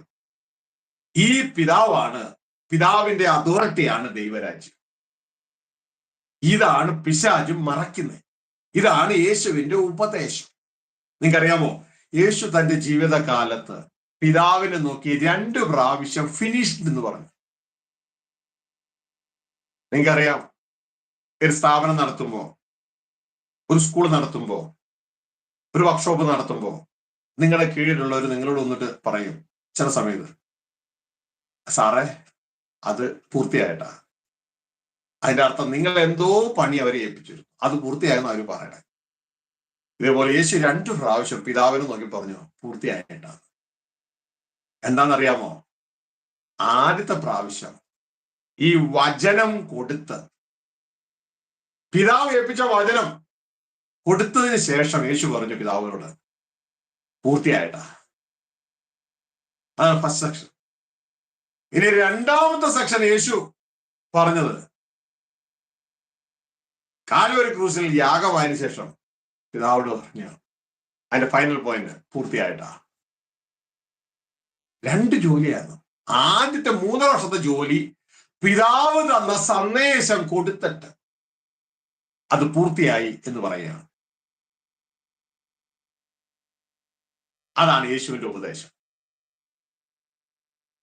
ഈ ലക്ഷ്യത്തിലാണ് നമ്മൾ എത്തിച്ചേരുന്നത്.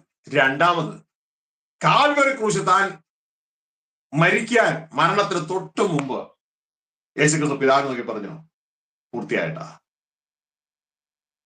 അതാണ് വഴി. യേശുവിന്റെ കാൽവരി ക്രൂശിലെ മരണമാണ് മാർഗം.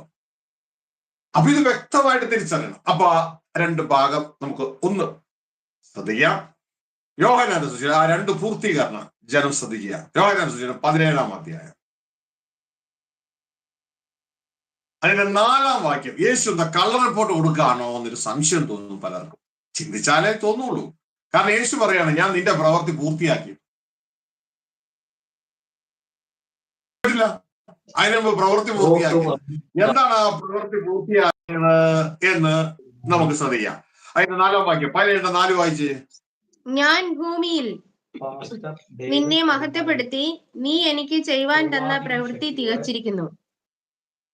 ഞാൻ പ്രവൃത്തി പൂർത്തിയാക്കിയെന്ന്. അപ്പോ എന്ത് പ്രവൃത്തിയാണ് യേശു പൂർത്തിയാക്കിയത്? അതിന്റെ 6-ാം വാക്യത്തിൽ എഴുതിയിരിക്കുന്നു, നീ തന്ന വചനം ഞാൻ അവർക്ക് കൊടുത്തു. അല്ലാണ്ട് കാൽവരി ക്രൂശിൽ പോലും യേശു പോയിട്ടില്ല. അതിനു മുമ്പേ കള്ള റിപ്പോർട്ട് കൊടുത്തോ പൂർത്തിയാക്കിയെന്നൊക്കെ പറഞ്ഞുകൊണ്ട്. അതെന്താ പൂർത്തിയാക്കിയേ? യേശുവിന്റെ ഉപദേശം, നീ തന്ന ഉപദേശമില്ലേ, സന്ദേശം, അത് ഞാൻ കൊടുത്തു എന്ന്. ഇതാ പറഞ്ഞേ, യേശുവിന്റെ ഉപദേശം ഇല്ലാതെ ഒരുത്തൻ നിങ്ങളുടെ അടുക്കൽ വന്നാൽ വീട്ടിൽ പോലും കയറ്റരുതെന്ന്.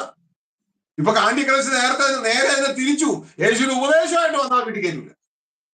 ശ്രദ്ധിക്കുക, വായിച്ചേ 6-ാം വാക്യം എന്താണ് പൂർത്തീകരിച്ചത്? നീ ലോകത്തിൽ നിന്നും എനിക്ക് തന്നിട്ടുള്ള മനുഷ്യർക്ക് ഞാൻ നിന്റെ നാമം വെളിപ്പെടുത്തിയിരിക്കുന്നു. അവർ നിനക്കുള്ളവർ ആയിരുന്നു, നീ അവരെ എനിക്ക് തന്നു. അവർ നിന്റെ വചനം പ്രമാണിച്ചുമിരിക്കുന്നു. അവർ നിന്റെ വചനം പ്രമാണിച്ചു. 8-ാം വാക്യം വായിച്ചു. എന്തൊക്കെ കൊടുത്തതെന്ന് അവിടെ എഴുതിയിട്ടുണ്ട്. 8-ാം വാക്യം. നീ എനിക്ക് തന്ന വചനം ഞാൻ അവർക്ക് കൊടുത്തു, അവർ അത് കൈക്കൊണ്ടു. എന്തൊക്കെയാ ചെയ്തേ? നീ എനിക്ക് തന്ന വചനം ഞാൻ അവർക്ക് കൊടുത്തു. അപ്പോ യേശുവിന്റെ ഉപദേശം പിതാവിന്റെയാ. ഇതാ പറഞ്ഞു, ഇതുമല്ലാതെ ഒരുത്തം വന്ന വീട്ടിൽ കയറ്റുന്നത്. പക്ഷെ ഇന്ന് സഭ നേരെ തിരിഞ്ഞു. ഇതും കൊണ്ട് വന്നവനെ പുറത്താകും. ഇതും കൊണ്ട് വന്നവനെ പുറത്താകും. എന്റെ മോളെ, അവസാനം ഈ ന്യായവിധിയിൽ നമ്മുടെ അവസ്ഥ എന്തായിരിക്കും? യേശുവിന് ഈ വചനം കൊണ്ട് അയച്ചേ. ഈ വചനം കൊടുത്തിട്ട് യേശു പറഞ്ഞു, പിതാവേ, നീ തന്ന ആ പണിയുണ്ടല്ലോ, വചനം ഞാൻ അവർക്ക് കൊടുത്തു, നിന്റെ പ്രവൃത്തി ഞാൻ തികച്ചു. എന്നിട്ട് പറയുന്നത്, നിന്റെ നാമം ഞാൻ അവർക്ക് വെളിപ്പെടുത്തി. ഇതിന്റെ നാമം ഞാൻ അവർക്ക് വെളിപ്പെടുത്തി. നിന്റെ വചനം അവർക്ക് കൊടുത്തിട്ട് നിന്റെ നാമം അവർക്ക് വെളിപ്പെടുത്തി. ഇതല്ലേ യോഹന്നാൻ 5:24 പറയുന്നത്, എന്റെ വചനം കേട്ട് എന്നെ അയച്ചവനെ വിശ്വസിക്കണം, നിന്റെ നാമം ഞാൻ വെളിപ്പെടുത്തി. ഇന്ന് അതിന് നേരെ അങ്ങ് ക്രിസ്തുവെ കൊണ്ട് തന്നെ അങ്ങ് മറക്കുക. ക്രിസ്തുവെ കൊണ്ട് തന്നെ പിതാവിനെ അങ്ങ് മറക്കുന്നു. ഹല്ലേലൂയ. ഇത് തുറന്നു പറഞ്ഞാൽ ഈ കൂട്ടർ ബഹളം ഉണ്ടാക്കും. അതിന് പേടിച്ച് മറച്ചിരിക്കുക സഭയിലെ നല്ലൊരു പങ്ക് ആളുകളോ. അയ്യോ, അവര് ബഹളം ഉണ്ടാക്കുന്നു, പേടിച്ചിരിക്കും. ഹല്ലേലൂയ. പ്രിയ സഹോദരങ്ങളെ, ശ്രദ്ധിക്കുക, ഈ നാളിൽ ഭീരുക്കളാകരുത്. തുടക്കത്തിൽ ദൈവത്തിന്റെ ആത്മാവ് ഓർപ്പിച്ചു, നരകത്തിലേക്ക് പോകുന്നതിൽ ക്യൂവിന്റെ ഏറ്റവും മുമ്പിൽ നിൽക്കുന്ന ദൈവത്തിന്റെ വചനം പറഞ്ഞു, ഭീരുക്കൾ പുറത്ത്. ഗിദെയോൻ മിദ്യാനിക്കെതിരെ യുദ്ധത്തിന് വിളിച്ചപ്പോ 32,000 പേരുണ്ടായിരുന്നു ഇസ്രായേൽ ഗ്രൂപ്പില്. ദൈവം പറഞ്ഞു, ആദ്യം ഒരു അനൗൺസ്മെന്റ് ഇടാൻ പറഞ്ഞു, ഭീരുക്കൾ പുറത്തു പോകാൻ വേണ്ടി ഒരു അനൗൺസ്മെന്റ് ഇട്ടേക്കാൻ പറഞ്ഞു. ഭയവും ഭീരുന്നുള്ളവരൊക്കെ പോട്ടെ എന്ന് പറഞ്ഞു. അതിൽ ഏകദേശം 22,000 പേര് പോയി. കാരണം ദൈവത്തിന് ഭീരുക്കളെ വേണ്ടെന്നേ. ഭീരുക്കളെ വേണ്ട. ഹല്ലേലൂയ. പിന്നെ അടുത്ത ടെസ്റ്റ് ഇട്ടു, ഫുഡ് ടെസ്റ്റ്. ലോകത്തിലെ സമ്പത്തും ഭക്ഷണം കാണുമ്പോ വേല മറന്നു പോകണം, യുദ്ധം മറന്നു പോകണ ഒരു കൂട്ടരുണ്ട്. ആ ഫുഡ് ടെസ്റ്റിൽ ബാക്കി എല്ലാവരും കൂടി പോയി. ബാക്കി 300 പേരായി. അതാ പറയാ, അത്ര മതിയെന്നേ. വിളിക്കപ്പെടുന്ന അനേകരാ, തെരഞ്ഞെടുക്കപ്പെടുന്നത് വളരെ ചുരുക്കോ. അത്ര മതി. ഹല്ലേലൂയ. അപ്പൊ എന്റെ പ്രിയ സഹോദരങ്ങളെ ഇവിടെ ശ്രദ്ധിക്കുക. അപ്പൊ യേശുക്രിസ്തു റിപ്പോർട്ട് കൊടുക്കുക. യേശുക്രിസ്തു റിപ്പോർട്ട് കൊടുക്കുകയാണ്. പൂർത്തീകരിക്കപ്പെട്ടു. എന്ത് പൂർത്തീകരിക്കപ്പെട്ടു? നീ തന്ന വചനം ഞാൻ അവർക്ക് കൊടുത്തു. അതാണ് യേശുവിന്റെ ഉപദേശം. ഈ ഉപദേശം സഭയിൽ മുക്കിക്കളഞ്ഞത് പിശാച്. ഈ ഉപദേശം പിശാചിന് പേടിയാ. കാരണം എന്താണ് ഉപദേശം? ദൈവം നമ്മോടുകൂടെ വസിക്കാൻ വരുന്നു. ദൈവം ഈ ഭൂമിയുടെ ഭരണം ഏറ്റെടുക്കാൻ പോകുന്നു. ലോകത്തിന്റെ ഭരണാധികാരിയെ പിശാചിനെ അത് പുറത്താക്കാൻ പോകുന്നു. ഇത് നമ്മളെ കൊണ്ട് അറിയിക്കോ?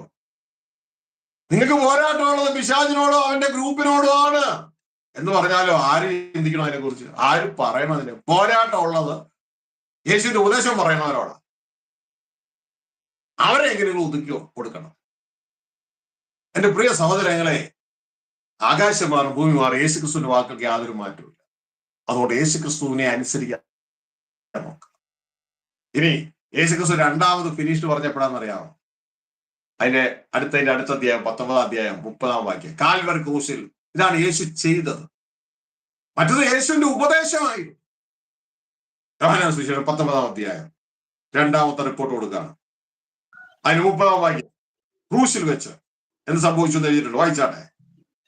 യേശു പുളിച്ച വീഞ്ഞു കുടിച്ച ശേഷം നിവൃത്തിയായി എന്ന് പറഞ്ഞു തല ചായച്ച് ആത്മാവിനെ ഏൽപ്പിച്ചു കൊടുത്തു. കണ്ടോ? യേശു പുളിച്ച വീഞ്ഞു ശേഷം കുടിച്ച ശേഷം നിവൃത്തിയായി, ഇറ്റ് ഈസ് ഫിനിഷ്ഡ്, പൂർത്തിയായി എന്ന് ആരോട് പറഞ്ഞു? താഴെ നിൽക്കുന്നവരോടല്ല പറഞ്ഞേ, എന്റെ പിതാവിനോട് റിപ്പോർട്ട് കൊടുക്കുകയാണ്. ഫിനിഷ്ഡ് ഈസ് ഫിനിഷ്ഡ് എന്ന് പറഞ്ഞ് ആത്മാവിനെ ഏൽപ്പിച്ചു. ഹല്ലേലൂയ. ഇത് പൂർത്തിയായി എന്ന് പറഞ്ഞ് തന്റെ ആത്മാവിനെ ഏൽപ്പിച്ചു. അപ്പോ താൻ രണ്ടാമത് റിപ്പോർട്ട് കൊടുക്കുക. കാരണം ഇത് യേശുക്രിസ്തുവിന്റെ ആ വരവിലെ രണ്ട് പ്രധാനപ്പെട്ട ഭാഗങ്ങളാണ്. ആദ്യം പിതാവ് ഏൽപ്പിച്ച സന്ദേശം, അതാണ് ക്രിസ്തുവിന്റെ ഉപദേശം. അത് കൊടുത്ത് പിതാവിന്റെ നാമം ജനത്തിന് വെളിപ്പെടുത്തി. ഇങ്ങനെ ഒരു സ്വർഗസ്ഥ പിതാവ് നിങ്ങൾക്കുണ്ട്. ആ പിതാവ് നിങ്ങൾക്ക് കാത്തിരിക്കുന്നു. ഭരണം, കിങ്ഡം നിങ്ങൾക്ക് തരുവാനായിട്ട് പിതാവ് പ്രസാദിച്ചിട്ടുണ്ട്. അതുകൊണ്ട് ചെറിയ ആട്ടുകൂട്ടമേ നിങ്ങൾ ഭയപ്പെടേണ്ട. കൊച്ചാട്ടുകൂട്ടമേ ഉള്ളതിന് നിങ്ങൾ ഭയപ്പെടേണ്ട. കാരണം നാശത്തിലേക്ക് പോകുന്ന വഴി വാതിൽ വിശാലം, അതിലൂടെ കടന്നു പോകുന്നവരും അനേകരാണ്. ജീവങ്കിലേക്ക് പോകുന്ന വഴി വാതിലും ഇടുങ്ങിയതാണ്, അതിലൂടെ കടന്നു പോകുന്നവർ ചുരുക്കമേ ഉള്ളൂ. അപ്പൊ ഇത് വ്യക്തതയോടെ അറിയാം. ഇതാ ചില വചനങ്ങൾ. അപ്പൊ രണ്ട് ഫിനിഷിനെ കുറിച്ച് കേട്ടു അല്ലെ? നിങ്ങൾ തെറ്റിക്കാതിരിക്കാൻ വേണ്ടി പറഞ്ഞു തരുന്നേ. അപ്പൊ ലക്ഷ്യമുണ്ട്, ലക്ഷ്യത്തിലേക്കുള്ള മാർഗമുണ്ട്. യേശു 3 വർഷം പ്രസംഗിച്ചത് തന്റെ ഉപദേശം ലക്ഷ്യത്തെ കുറിച്ചാണ്. ആ പിതാവിന്റെ അടുക്കൽ എത്തണം, പിതാവിന്റെ പരമാധികാരത്തിന് കീഴിൽ നമ്മൾ എത്തണം, ദൈവത്തിന്റെ മക്കളായിട്ട് എത്തണം. ഇതൊക്കെയായിരുന്നു ആ സന്ദേശത്തിന്റെ സാരം. ഇനി അങ്ങനെ ചെല്ലുമ്പോൾ ഭരണം നമ്മുടെ കയ്യിലേക്ക്, കിങ്ഡം നിങ്ങൾക്ക് തരുക, പിതാവ് പ്രസാദിച്ചിരിക്കുന്നു. ഇനി അതിലേക്കുള്ള അത് പറഞ്ഞതിന് ശേഷമാണ് യേശു ഒന്നാമത്തെ ഫിനിഷ്ഡ് പറഞ്ഞത്. അതാണ് നമ്മൾ യോഹന്നാൻ 17:4 കേട്ടത്. രണ്ടാമത്തെ ഫിനിഷ്ഡ് യോഹന്നാൻ 19:30 യേശു പറഞ്ഞത് എന്ന് പറയുന്നത്, അതിലേക്ക് എത്തിച്ചേരുവാനുള്ള മാർഗമില്ലാത്തത് കൊണ്ട്, പാപ നിമിത്തം നമുക്ക് അവിടെ എത്തിച്ചേരാൻ പറ്റുന്നത് കൊണ്ട്, നമ്മുടെ പാപങ്ങൾക്ക് പരിഹാരമായി യേശുക്രിസ്തു കാൽവരിയിൽ യാഗമായി ജീവനുള്ള പുതിയ വഴിയെ തുറന്നു. അതാണ് മാർഗം. മനസ്സിലാകുന്നുണ്ടോ? അതാണ് യേശു എന്ന മാർഗത്തിലൂടെ ചെല്ലാം. അപ്പൊ മാർഗം കൊണ്ട് ലക്ഷ്യത്തെ അടക്കുക എന്നുള്ളതാണ് പിശാചിന്റെ വൺ തന്ത്രം. ആരംഭം കൊണ്ട് അവസാനത്തെ മറക്കുക എന്നുള്ളതാണ് പിശാചിന്റെ വൺ തന്ത്രം. ഇതാണ് സമപ്രസംഗം 7:8 നമ്മൾ കേട്ടത്. ഒരു കാര്യത്തിന്റെ ആരംഭം നല്ലതാണ്, പക്ഷെ ആരംഭത്തെക്കാൾ നല്ലതാണ് അതിന്റെ അവസാനം. മത്തായി 7:21-22 വിശ്വാസികൾ, ദൈവദാസന്മാർ എല്ലാവരും ആരംഭിച്ചതാണ്. യേശുവിനെ കർത്താവായി സ്വീകരിച്ചവരാണ്, സുവിശേഷം അറിയിച്ചവരാണ്, ഭൂതങ്ങളെ പുറത്താക്കിയവരാണ്, പ്രവചിച്ചവരാണ്. പക്ഷെ ഒരാളും ലക്ഷ്യത്തിലേക്ക് എത്തിയില്ല എന്ന് നമുക്ക് അവിടെ കാണാം. ഇത് യേശു നമുക്ക് വാൺ ചെയ്തതാണ്. അന്നാളിൽ പലരും എന്നോട് പറയും എന്ന് പറഞ്ഞു. ഇനി യേശു ഉപദേശിച്ച ഉപദേശങ്ങളിൽ ചിലത് നമുക്ക് ഒന്ന് വായിക്കാം. എല്ലാം വായിക്കുന്നില്ല. ഉപദേശങ്ങളിൽ ചിലത്. ആ സന്ദേശത്തിന്റെ പേരാണ് രാജത്വ സുവിശേഷം. ഇതാണ് നമ്മൾ കേട്ടത്. രാജത്വത്തിന്റെ സുവിശേഷം സർവ്വ സൃഷ്ടികൾക്ക് സാക്ഷ്യമായി ലോകത്തിന്റെ എല്ലാവരും അറിയിക്കപ്പെടും. അതോടെ അവസാനം. വായിച്ച മാർക്കോസ് സുവിശേഷം 1-ാം അധ്യായം അതിന്റെ 15-ാം വാക്യത്തിൽ യേശുവിന്റെ ആദ്യ പ്രസംഗമാണ്. അത് മത്തായി 4:17 മാർക്കോസ് 1:15 1:15 വായിച്ചാണ് യേശുവിന്റെ ആദ്യ പ്രസംഗം.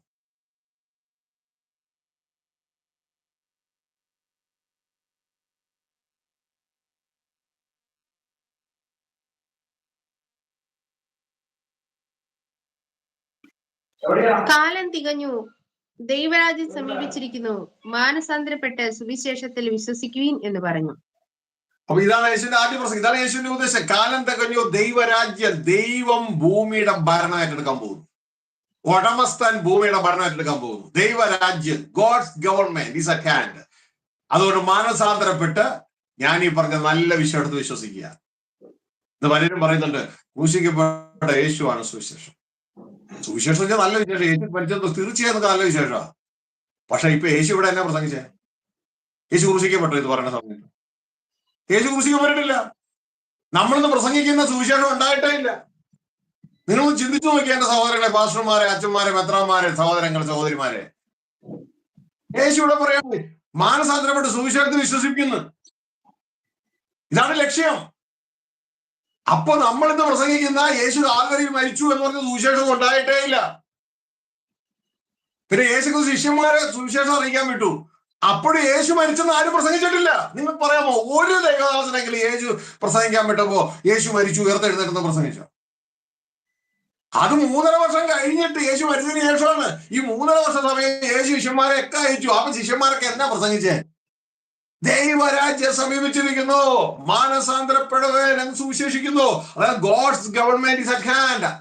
ദൈവം നമ്മളോട് പാർക്കാൻ വരുന്നു, ദൈവത്തിന്റെ ഭരണം വരുന്നു, പപ്പ വരുന്നു. അതുകൊണ്ട് പപ്പയോടുകൂടെ ജീവിക്കാൻ ഒരുങ്ങുക. ഈ നല്ല വിശേഷത്തിൽ, സുവിശേഷത്തിൽ വിശ്വസിക്കുക. ഇതാണ് യേശു പ്രസംഗിച്ച സുവിശേഷം. ഇതാണ് യേശുവിന്റെ ഉപദേശം. ഈ ഉപദേശത്തെ മുക്കുമെന്നാണ് പറഞ്ഞത് ആര്? പിശാചോ, അവന്റെ ആന്റിക്രൈസ്റ്റോ, അവന്റെ ലോബികളും. എന്നിട്ട് ഈ ഉപദേശമായിട്ട് അവനെ പുറത്താക്കുകയും ചെയ്യും. മനസ്സിലായോ? അതായത് അപ്പനെ പുറത്താക്കും. മറുഭാഗത്ത് അപ്പൻ നമ്മളോട് പറയുന്നുണ്ട് തന്റെ പുത്രനായ ക്രിസ്തുവിലൂടെ, നിങ്ങൾ പ്രാർത്ഥിക്കുമ്പോൾ ഇങ്ങനെ പ്രാർത്ഥിക്കണം കേട്ടോ. ഞാൻ വരാൻ വേണ്ടി പ്രാർത്ഥിക്കണേ, പപ്പ വരാൻ വേണ്ടി പ്രാർത്ഥിക്കണേ. പക്ഷെ ഈ ലോബി ഒന്ന് സമ്മതിക്കൂ, ഈ ലോബി ഒന്ന് സമ്മതിക്കും. ആ പ്രാർത്ഥന പ്രാർത്ഥിക്കരുതെന്നാണ് പറയാ. എനിക്ക് മനസ്സിലാക്കി ഇതിന്റെയൊക്കെ ഉള്ളിൽ, അങ്ങനെ പറയുന്നതിന്റെ ഉള്ളിൽ ഒന്നിനും അറിവില്ല, അല്ലെങ്കിൽ അതിന്റെ ഉള്ളിൽ ഇരിക്കുന്നത് യേശുവിന്റെ പേരിൽ എറർ സ്പിരിറ്റ് ആയിരിക്കണം. യേശു ഇങ്ങനെ പറഞ്ഞിരുന്നു, മക്കളെ നിങ്ങൾ പ്രാർത്ഥിക്കും, ഇങ്ങനെ പ്രാർത്ഥിക്കണം, സ്വർഗസ്ഥനായ ഞങ്ങളുടെ പിതാവേ, അങ്ങ് വരണമേ, അങ്ങയുടെ രാജ്യം വരണമേ. എവിടെ? ഭൂമിയിൽ. അങ്ങ് വരണേ നിങ്ങൾ പ്രാർത്ഥിക്കണമെന്ന്. അതല്ലേ യേശു പറഞ്ഞേ? ദൈവരാജ്യം സമീപിച്ചിരിക്കുന്നു, നിങ്ങൾ മാനസാന്തരപ്പെടുവേൻ. ഹല്ലേലൂയ എന്ന് യേശു പ്രസംഗിച്ചു. യേശു പറയാണ്, അത് തന്നെ നിങ്ങൾ പ്രാർത്ഥിക്കണോട്ടോ. ദൈവം നമ്മോട് കൂടെ വസിക്കാനുള്ളത് പ്രാർത്ഥിക്കണം. ബൈബിൾ അങ്ങനെ അവസാനിക്കണേ? ബൈബിൾ അവസാനിക്കണത് മുഴുവൻ ഇതാ ദൈവത്തിന്റെ കൂടാരം മനുഷ്യരോടുകൂടെ, ദൈവം മനുഷ്യരോടുകൂടെ പാർക്കുന്നല്ലേ. അപ്പൊ ഈ അപ്പനോടുകൂടെ പാർക്കാൻ എന്റെ പൊന്നുവാക്കളെ നമ്മൾ തയ്യാറാകണ്ട. ഇപ്പൊ നമുക്ക് ശ്വാസമുണ്ട്, ഇപ്പൊ നമുക്ക് ആരോഗ്യമുണ്ട്, സത്യമാണ്. പക്ഷെ അധിക താമസം മുഴുവൻ ക്ഷയിച്ചില്ലാതെയാകും. ഈ സമയത്ത് ഒരു മനുഷ്യനും ആശ്രയമില്ല. അവനും ഇതുപോലെ, അല്ലെങ്കിൽ അവളും ഇതുപോലെ കിടക്കുമായിരിക്കും, അല്ലെങ്കിൽ അവളും സമയത്തേക്ക് ആ ശരീരം പുഴുവിന് പലഹാരമായിട്ട് നിൽക്കുന്നുണ്ടാകും. പക്ഷെ ഈ സമയത്തൊക്കെ നമുക്ക് ആശ്രയിക്കാനായിട്ട് ക്രിസ്തു കാണിച്ചു തന്നത് ഇതാ ആ പിതാവല്ലേ. നിങ്ങൾക്ക് ഇതൊക്കെ വേണമെന്ന് നിങ്ങളുടെ സ്വർഗസ്ഥ പിതാവ് അറിയുന്നു മുമ്പേ. അപ്പന്റെ രാജ്യം അന്വേഷിക്കാനല്ലേ പറഞ്ഞേ? അപ്പനോട് കൂടെ വസിക്കുന്നതിനെ കുറിച്ച് അന്വേഷിക്കാനല്ലേ പറഞ്ഞേ? ഹല്ലേലൂയ. ഇതായിരുന്നില്ല യേശുവിന്റെ ഉപദേശം. അല്ല, ശിഷ്യന്മാരെ എന്ത് പ്രസംഗിക്കാനാ പറഞ്ഞു വിട്ടെ? ഞാൻ മരിച്ചു ഉയർത്തെഴുന്നേറ്റ് പ്രസംഗിക്കാനാ പറഞ്ഞു വിട്ടെ? ശിഷ്യന്മാരെ പറഞ്ഞു വിട്ടത് മുഴുവൻ യേശു എന്ത് പ്രസംഗിച്ചു അത് പറഞ്ഞു വിട, അത് പറയാനാ വിട്ടെ. വായിച്ചേ മത്തായി 10:7. ശിഷ്യന്മാരെ പറഞ്ഞു വിടുന്നത് അതിനു വേണ്ടി തന്നെയാ. ഹല്ലേലൂയ. അപ്പൊ ഇത് ഒഴിവാക്കരുത്, യേശുവിന്റെ ഉപദേശം ഒഴിവാക്കരുത്. ഈ ഉപദേശം ഒഴിവാക്കുന്നത് സാത്താന്റെ കൂട്ടമാണ്, ആന്റിക്രിസ്റ്റിന്റെ കൂട്ടമാണ്, അതിന്റെ ലോബിയാണ്, കളകളുടെ കൂട്ടമാണ്. അതിൽ നമ്മൾ കൂടരുത്. ഹല്ലേലൂയ.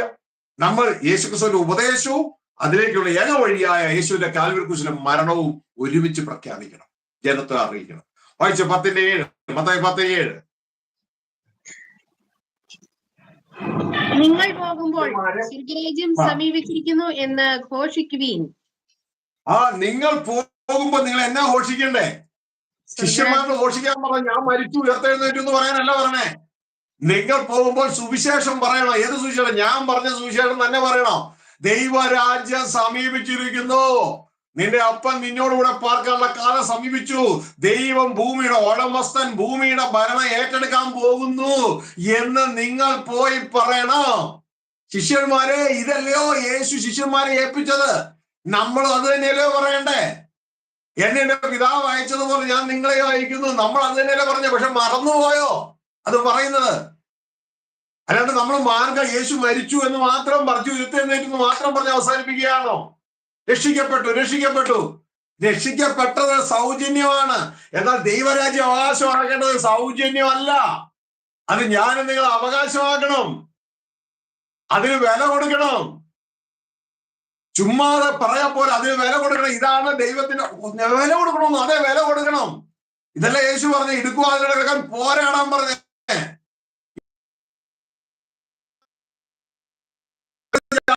നീക്കണമെന്ന് പറഞ്ഞ് ഇത് നമുക്ക് ദൃഷ്ടാന്തമായി വന്നിരിക്കുന്നു എന്ന് പറഞ്ഞേ. ഇതല്ലേ മത്തായി 13:44 എഴുതിയിരിക്കുന്നത്.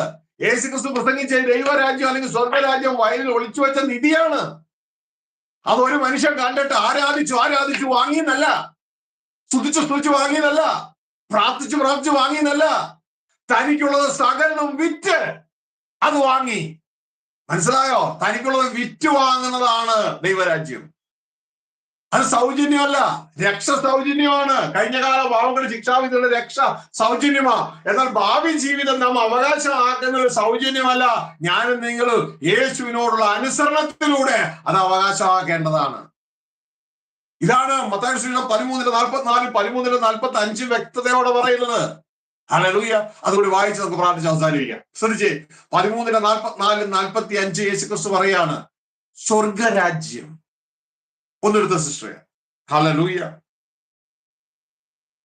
ഓ ഫാദർ, വി താങ്ക് യു.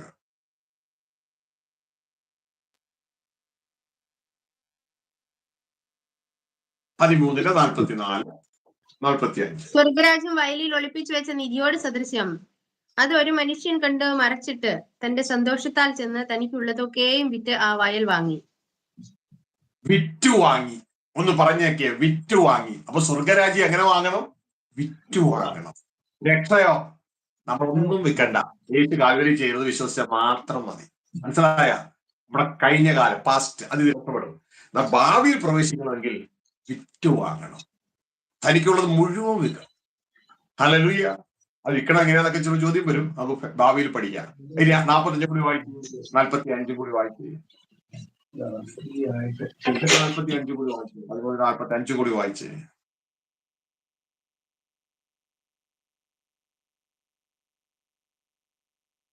എത്രയാന്നോട് പറഞ്ഞ്? 13:45. ഒരു മുത്തു വ്യാപാരി സ്വർഗരാജ്യം മുത്തുമായിട്ട് കമ്പയർ ചെയ്യാണ്, വിലയേറിയ മുത്തായി. പിന്നെയും സ്വർഗരാജ്യം നല്ല മുത്ത് അന്വേഷിക്കുന്ന ഒരു വ്യാപാരിയോട് സദൃശ്യം. അവൻ വിലയേറിയ ഒരു മുത്ത് കണ്ടെത്തിയപ്പോൾ ചെന്ന് തനിക്കുള്ളതൊക്കെയും വിറ്റ് അത് വാങ്ങി. വിറ്റുവാങ്ങി കേട്ടോ, വിറ്റുവാങ്ങി. സ്വർഗരാജ്യം വിറ്റുവാങ്ങണം. ഹല്ലേലൂയ. വിറ്റുവാങ്ങണം. അത് സൗജന്യമല്ല. ഇതാണ് യേശുവിന്റെ ഉപദേശം. നീ വിറ്റുവാങ്ങണം. ഇതൊന്നും മിണ്ടത്തില്ല, മിണ്ടാൻ സമ്മതിക്കത്തില്ല. ഈ ഉപദേശമായിട്ട് വന്നാൽ അവരെ പുറത്താക്കും. അവർക്ക് പ്രതികൂലമാണ്, അവരെ പുറത്താക്കും. എന്റെ പ്രിയ കുഞ്ഞുങ്ങളെ ശ്രദ്ധിക്കുക. ദൈവത്തിന്റെ വചനം പറയുകയാണ്, അവസാനം ക്രിസ്തു നമ്മളെ പുറത്താക്കാൻ ഇടയാകരുത്. ക്രിസ്തു നമ്മളെ പുറത്താക്കാനിട. എന്നെ കർത്താവെ എന്ന് പറയുന്നത് അവനുമല്ല. എന്റെ എന്താ അങ്ങനെ പറഞ്ഞ കാര്യം? ഇവര് കർത്താവ് എന്ന് മാത്രമേ പറഞ്ഞിട്ടുള്ളൂ. എന്റെ പിതാവിന്റെ ഇഷ്ടം അതായിരുന്നു എന്റെ ഉപദേശം. അത് ചെയ്യുന്നവനാ സ്വർഗ്ഗരാജ്യത്തിൽ കിടക്കുന്നത്. അതുകൊണ്ട് എന്റെ പ്രിയ മക്കളെ ശ്രദ്ധിക്കുക. ഈ ചെറിയ ആയുസ് ക്രിസ്തുവിന് വേണ്ടി നിൽക്കുക. ആന്റിക്രൈസ്റ്റിന് വേണ്ടിയല്ല, ക്രിസ്തുവിന്റെ ഉപദേശത്തിന് വേണ്ടി നിൽക്കുക. ആന്റിക്രൈസ്റ്റ് ആ ഉപദേശം മറയ്ക്കാൻ നിൽക്കുക. നമ്മൾ അതിനു വേണ്ടി നിൽക്കരുത്. ക്രിസ്തുവിന്റെ ഉപദേശത്തിന് വേണ്ടി നിൽക്കുക. ഒരിക്കല് യേശുവിനോട് അന്നത്തെ ജനങ്ങൾ ചോദിച്ചു, നീ എവിടെ പോവാ? 5 അപ്പം കൊണ്ട് 5000 പോയിട്ടല്ലേ, ഇവിടെ നിൽക്ക്. ഉടനെ യേശു പറഞ്ഞതെന്നറിയാമോ? യേശുവിന്റെ ഉപദേശത്തെ കുറിച്ചോ പറയുന്നത്. ലൂക്കോസ് 4:43 യേശു അവരോട് പറയാണ്, ഞാൻ മറ്റു പട്ടണങ്ങളിലും ദൈവരാജ്യം സുവിശേഷിക്കേണ്ടതാകുന്നു. എന്താണ് സുവിശേഷിക്കേണ്ടത്? ദൈവരാജ്യം സുവിശേഷിക്കേണ്ടതാകുന്നു. അതിനായിട്ടല്ലോ എന്നെ അയച്ചിരിക്കുന്നത് എന്ന് പറഞ്ഞു. നമ്മളത് മറന്നുപോയോ? ഇതാണ് യേശുവിന്റെ ഉപദേശം. ഈ ഉപദേശം കൊണ്ടല്ലാതെ ഒരുത്തം വന്നാൽ അവനെ വീട്ടിൽ പോലും കയറ്റും. ദൈവത്തിന് വചനം. പക്ഷെ നമ്മൾ ആന്റി ക്രിസ്റ്റിന്റെ ട്രാപ്പിൽ വരുന്നത് അതിന്റെ ഓപ്പോസിറ്റ് ചെയ്യുക. ഈ ഉപദേശം കൊണ്ട് വരുന്നവനെ നമ്മൾ വീട്ടിൽ കയറ്റത്തില്ല, പുറത്താണ്. അങ്ങനെ ആയിരുന്നു മക്കളെ ന്യായവിധിയിൽ നാം വീഴരുത്. പകരം ദൈവം നമുക്ക് വേണ്ടി ഒരുക്കിയിരിക്കുന്ന ആ സ്വർഗീയ ഭവനം, ആ സ്വർഗീയ ഭവനത്തിൽ ക്രിസ്തു ദൈവത്തിന്റെ മക്കളായി പ്രവേശിച്ച ദൈവത്തിന്റെ അവകാശികളും ക്രിസ്തുവിന്റെ കൂട്ടവകാശികളുമായി തീർന്ന് ക്രിസ്തുവിന്റെ സഹോദരങ്ങളായി മാറി ക്രിസ്തുവോട് ചേർന്ന് ഈ ലോകത്തിന്റെ ഭരണം പിശാചിൽ നിന്ന് തിരിച്ചു പിടിച്ച് ഞാനും നിങ്ങളോ വാഴേണ്ടേ, ചെറിയാട്ടുകൂട്ടമേ ഭയപ്പെടേണ്ട, ഭരണം കിങ്ഡം നിങ്ങൾക്ക് തരുവാൻ നിങ്ങളുടെ പിതാവ് പ്രസാദിച്ചിരിക്കുന്നു എന്ന് പറഞ്ഞ് നമ്മുടെ കർത്താവോട് ചേർന്ന് നമുക്ക് ഒരുമിച്ച് ഈ നാളുകളിൽ പിശാചിന്റെയും അവന്റെ തന്ത്രങ്ങളിലും വീഴാതെ ആന്റി ക്രിസ്തുവോട് ചേരാതെ നമുക്ക് ക്രിസ്തുവോട് ചേർന്ന് നിൽക്കാം, ക്രിസ്തുവെ അനുഗമിക്കാം. അതുവഴി വഴി സത്യവും ജീവനുമായ ക്രിസ്തുവാതിനെ തലയോളം വളർന്ന് സ്വർഗീയ പിതാവിന്റെ മാറിലണയാം. ഇതല്ലേ ദൈവത്തിന്റെ വചനം പറയുന്നത്. അങ്ങനെ ക്രിസ്തു മുഖാന്തരം നമുക്ക് ഏകാത്മാവിൽ പിതാവിങ്കിലേക്ക് പ്രവേശനമുണ്ട്. ആ പിതാവാണ് നമ്മുടെ ലക്ഷ്യം, ക്രിസ്തുവാണ് നമ്മുടെ മാർഗം. മാർഗം കൊണ്ട് ലക്ഷ്യത്തെ അടയ്ക്കേണ്ടത് അത് ക്രിസ്തു അല്ല ചെയ്യുന്നത്, ഒറിജിനൽ ക്രിസ്തു അല്ല ചെയ്യുന്നത്, അത് ആന്റി ക്രൈസ്റ്റ് ആണ് അത് ചെയ്യുന്നത്. പ്രിയ മക്കളെ, അതിനാൽ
ഞങ്ങളുടെ ആത്മീകമായ യാത്ര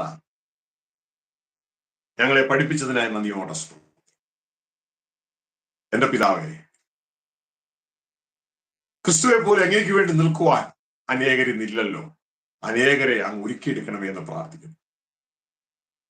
ഭീരുക്കളാകാതെ ധൈര്യത്തോടെ ഞങ്ങളുടെ വചനം വിളിച്ചു പറയുവാൻ, ലോകത്തിന്റെ സ്ഥാനമോഹങ്ങളിൽ വീഴാതെ ദൈവരാജ്യത്തിന്റെ ചിന്തയിൽ വർദ്ധിപ്പാൻ ഞങ്ങളുടെ മക്കളെ സഹായിക്കണമേ എന്ന് പ്രാർത്ഥിക്കുന്നു.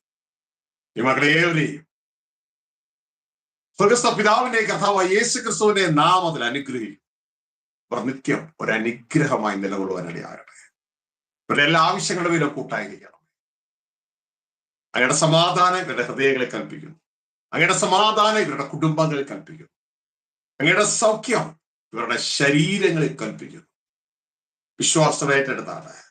നിങ്ങൾ പാപങ്ങൾ ചെയ്തിട്ടുണ്ട് എങ്കിൽ യേശു രക്തത്താൽ കഴുകി മാനസാന്തരത്തോടെ തിരിച്ചു വന്നാൽ യേശു ക്രിസ്തുവിന്റെ അടിപ്പിണരാൽ ഞങ്ങളുടെ സ്വർഗീയ പിതാവ് ഞങ്ങൾക്ക് നൽകിയ സൗഖ്യം ഈ മക്കളുടെ മേൽ കൽപ്പിക്കുകയാ.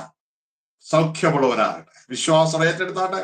നിങ്ങൾക്ക് ദൈവിക സൗഖ്യം തീർച്ചയായും ലഭ്യമാകാനിടയാണ്. സ്വർഗീയ പിതാവെ നന്ദി. ഇതിനായി ഉപയോഗിച്ച ഈ ചാനലിനായി സ്തോത്രം ചെയ്യുന്നു. ദാസിക്കായി സ്തോത്രം ചെയ്യുന്നു. കുടുംബത്തിനായി സ്തോത്രം ചെയ്യുന്നു. അവരുടെ നാമത്തിൽ അനുഗ്രഹിക്കുന്നു. ലോകത്തിലെ എല്ലാ മേഖലകളിലേക്ക് അങ്ങയുടെ സത്യവചനം എത്തുവാൻ അത് സഹായിക്കണമെന്ന് പ്രാർത്ഥിക്കുന്നു. സർവ്വമഹത്വം പിതാവേ ഞങ്ങൾ അങ്ങേക്ക് തരുന്നു, യേശു ക്രിസ്തുവിൻ നാമത്തിൽ തന്നെ. ആമേൻ, ആമേൻ, ആമേൻ. ദൈവം ഇവരെയും അനുഗ്രഹിച്ചിരിക്കുന്നു. പ്രിയ സഹോദരങ്ങളെ, അടുത്ത 29, 30, 31 തീയതികളിൽ എറണാകുളം പ്രാർത്ഥനാലയത്തിൽ ഹയർ ലെവൽ കോൺഫറൻസ് ആണ്. നിങ്ങൾ ഏവരെയും സ്വാഗതം ചെയ്യുന്നു. ഓൾറെഡി റൂംസ് ഒക്കെ ബുക്ക് ആയിട്ടുണ്ട്. നിങ്ങൾക്ക് ചുറ്റുമുള്ള ഹോട്ടലുകളിൽ വന്ന് താമസിച്ച് മീറ്റിംഗ് അറ്റൻഡ് ചെയ്യാം എന്നുള്ള കാര്യം പ്രത്യേകം ഓർപ്പിക്കുകയാണ്.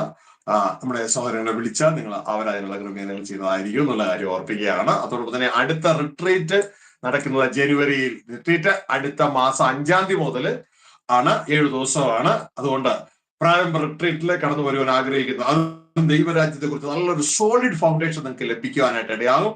താല്പര്യമുള്ളവർ കടന്നു വന്നാട്ടെ. നമ്മളുടെ ശ്വാസം തീരുന്നതിന് മുമ്പ് നമ്മളുടെ ഭാവി ഉറപ്പിക്കണ്ടേ? ദൈവത്തിന് വചനം പറയുന്നു, ജ്ഞാനം തന്നെ പ്രധാനം. അതുകൊണ്ട് നിന്റെ സകല സമ്പാദ്യത്താലും വിവേകം നേടുക. അത് നിന്നെ ഉയർത്താനായിട്ട് ഇടയാകും. അത് നിന്നെ അലങ്കാരമാല അണിയിക്കുവാനായിട്ട് ഇടയാകും. അതുകൊണ്ട് പ്രിയ സഹോദരങ്ങളെ, സത്യം യേശു ഇങ്ങനെ പറഞ്ഞ സത്യം നിങ്ങൾ അറിയുമ്പോൾ സത്യം നിങ്ങളെ സ്വതന്ത്രമാക്കുവാനായിട്ട് ഇടയാകും. അതുകൊണ്ട് എല്ലാ മക്കളെയും സ്വാഗതം ചെയ്യുകയാണ്. ജാതി മത ഭേദമില്ലാതെ കടന്നു വന്നാട്ടെ, അനുഗ്രഹിക്കപ്പെട്ടാട്ടെ. പ്രത്യേകിച്ച് സാജുവിനോടും തുഷാരിയോടുള്ള നന്ദി അറിയിക്കുകയാണ്. ദൈവം നിങ്ങളെ ഏവരെയും അനുഗ്രഹിക്കട്ടെ. കൂട്ടായ്മ നിങ്ങളുടെ മിനിസ്ട്രി എല്ലാം ഏറ്റവും മനോഹരമായി വർദ്ധിപ്പിക്കുവാൻ ദൈവം ആകട്ടെ. എല്ലാവർക്കും നന്ദി അറിയിക്കുന്നു. Thank you very much. Praise the Lord. എല്ലാ പ്രിയപ്പെട്ടവർക്കും ഇത്തരത്തിലുള്ള സമയം ഈ ക്ലാസ് അല്ലെങ്കിൽ ദൈവവചനം കേൾക്കുവാൻ ദൈവം നമ്മെ സഹായിച്ചു. അതുപോലെ കർത്താവിന്റെ ദാസനെയും അനുഗ്രഹിച്ചതിനായി ഞാൻ ദൈവത്തെ സ്തുതിക്കുന്നു. ഇത്തരത്തോളം സമയം ഈ ഗോസ്പൽ ടി വി UP എന്ന ചാനലിനോടൊപ്പമായിരുന്ന എല്ലാ പ്രിയപ്പെട്ടവർക്കും പ്രത്യേകം നന്ദി അറിയിക്കുന്നു. അതോടൊപ്പം ദൈവദാസനോടുള്ള നന്ദി അറിയിക്കുന്നു. വീണ്ടും കർത്താവിന്റെ വരവ് താമസമായാൽ നമുക്ക് ദൈവത്തിന്റെ വചനവുമായി വീണ്ടും കാണുവാൻ ദൈവം നമ്മെ സഹായിക്കട്ടെ. Thank you very much. Praise the Lord. Praise the Lord.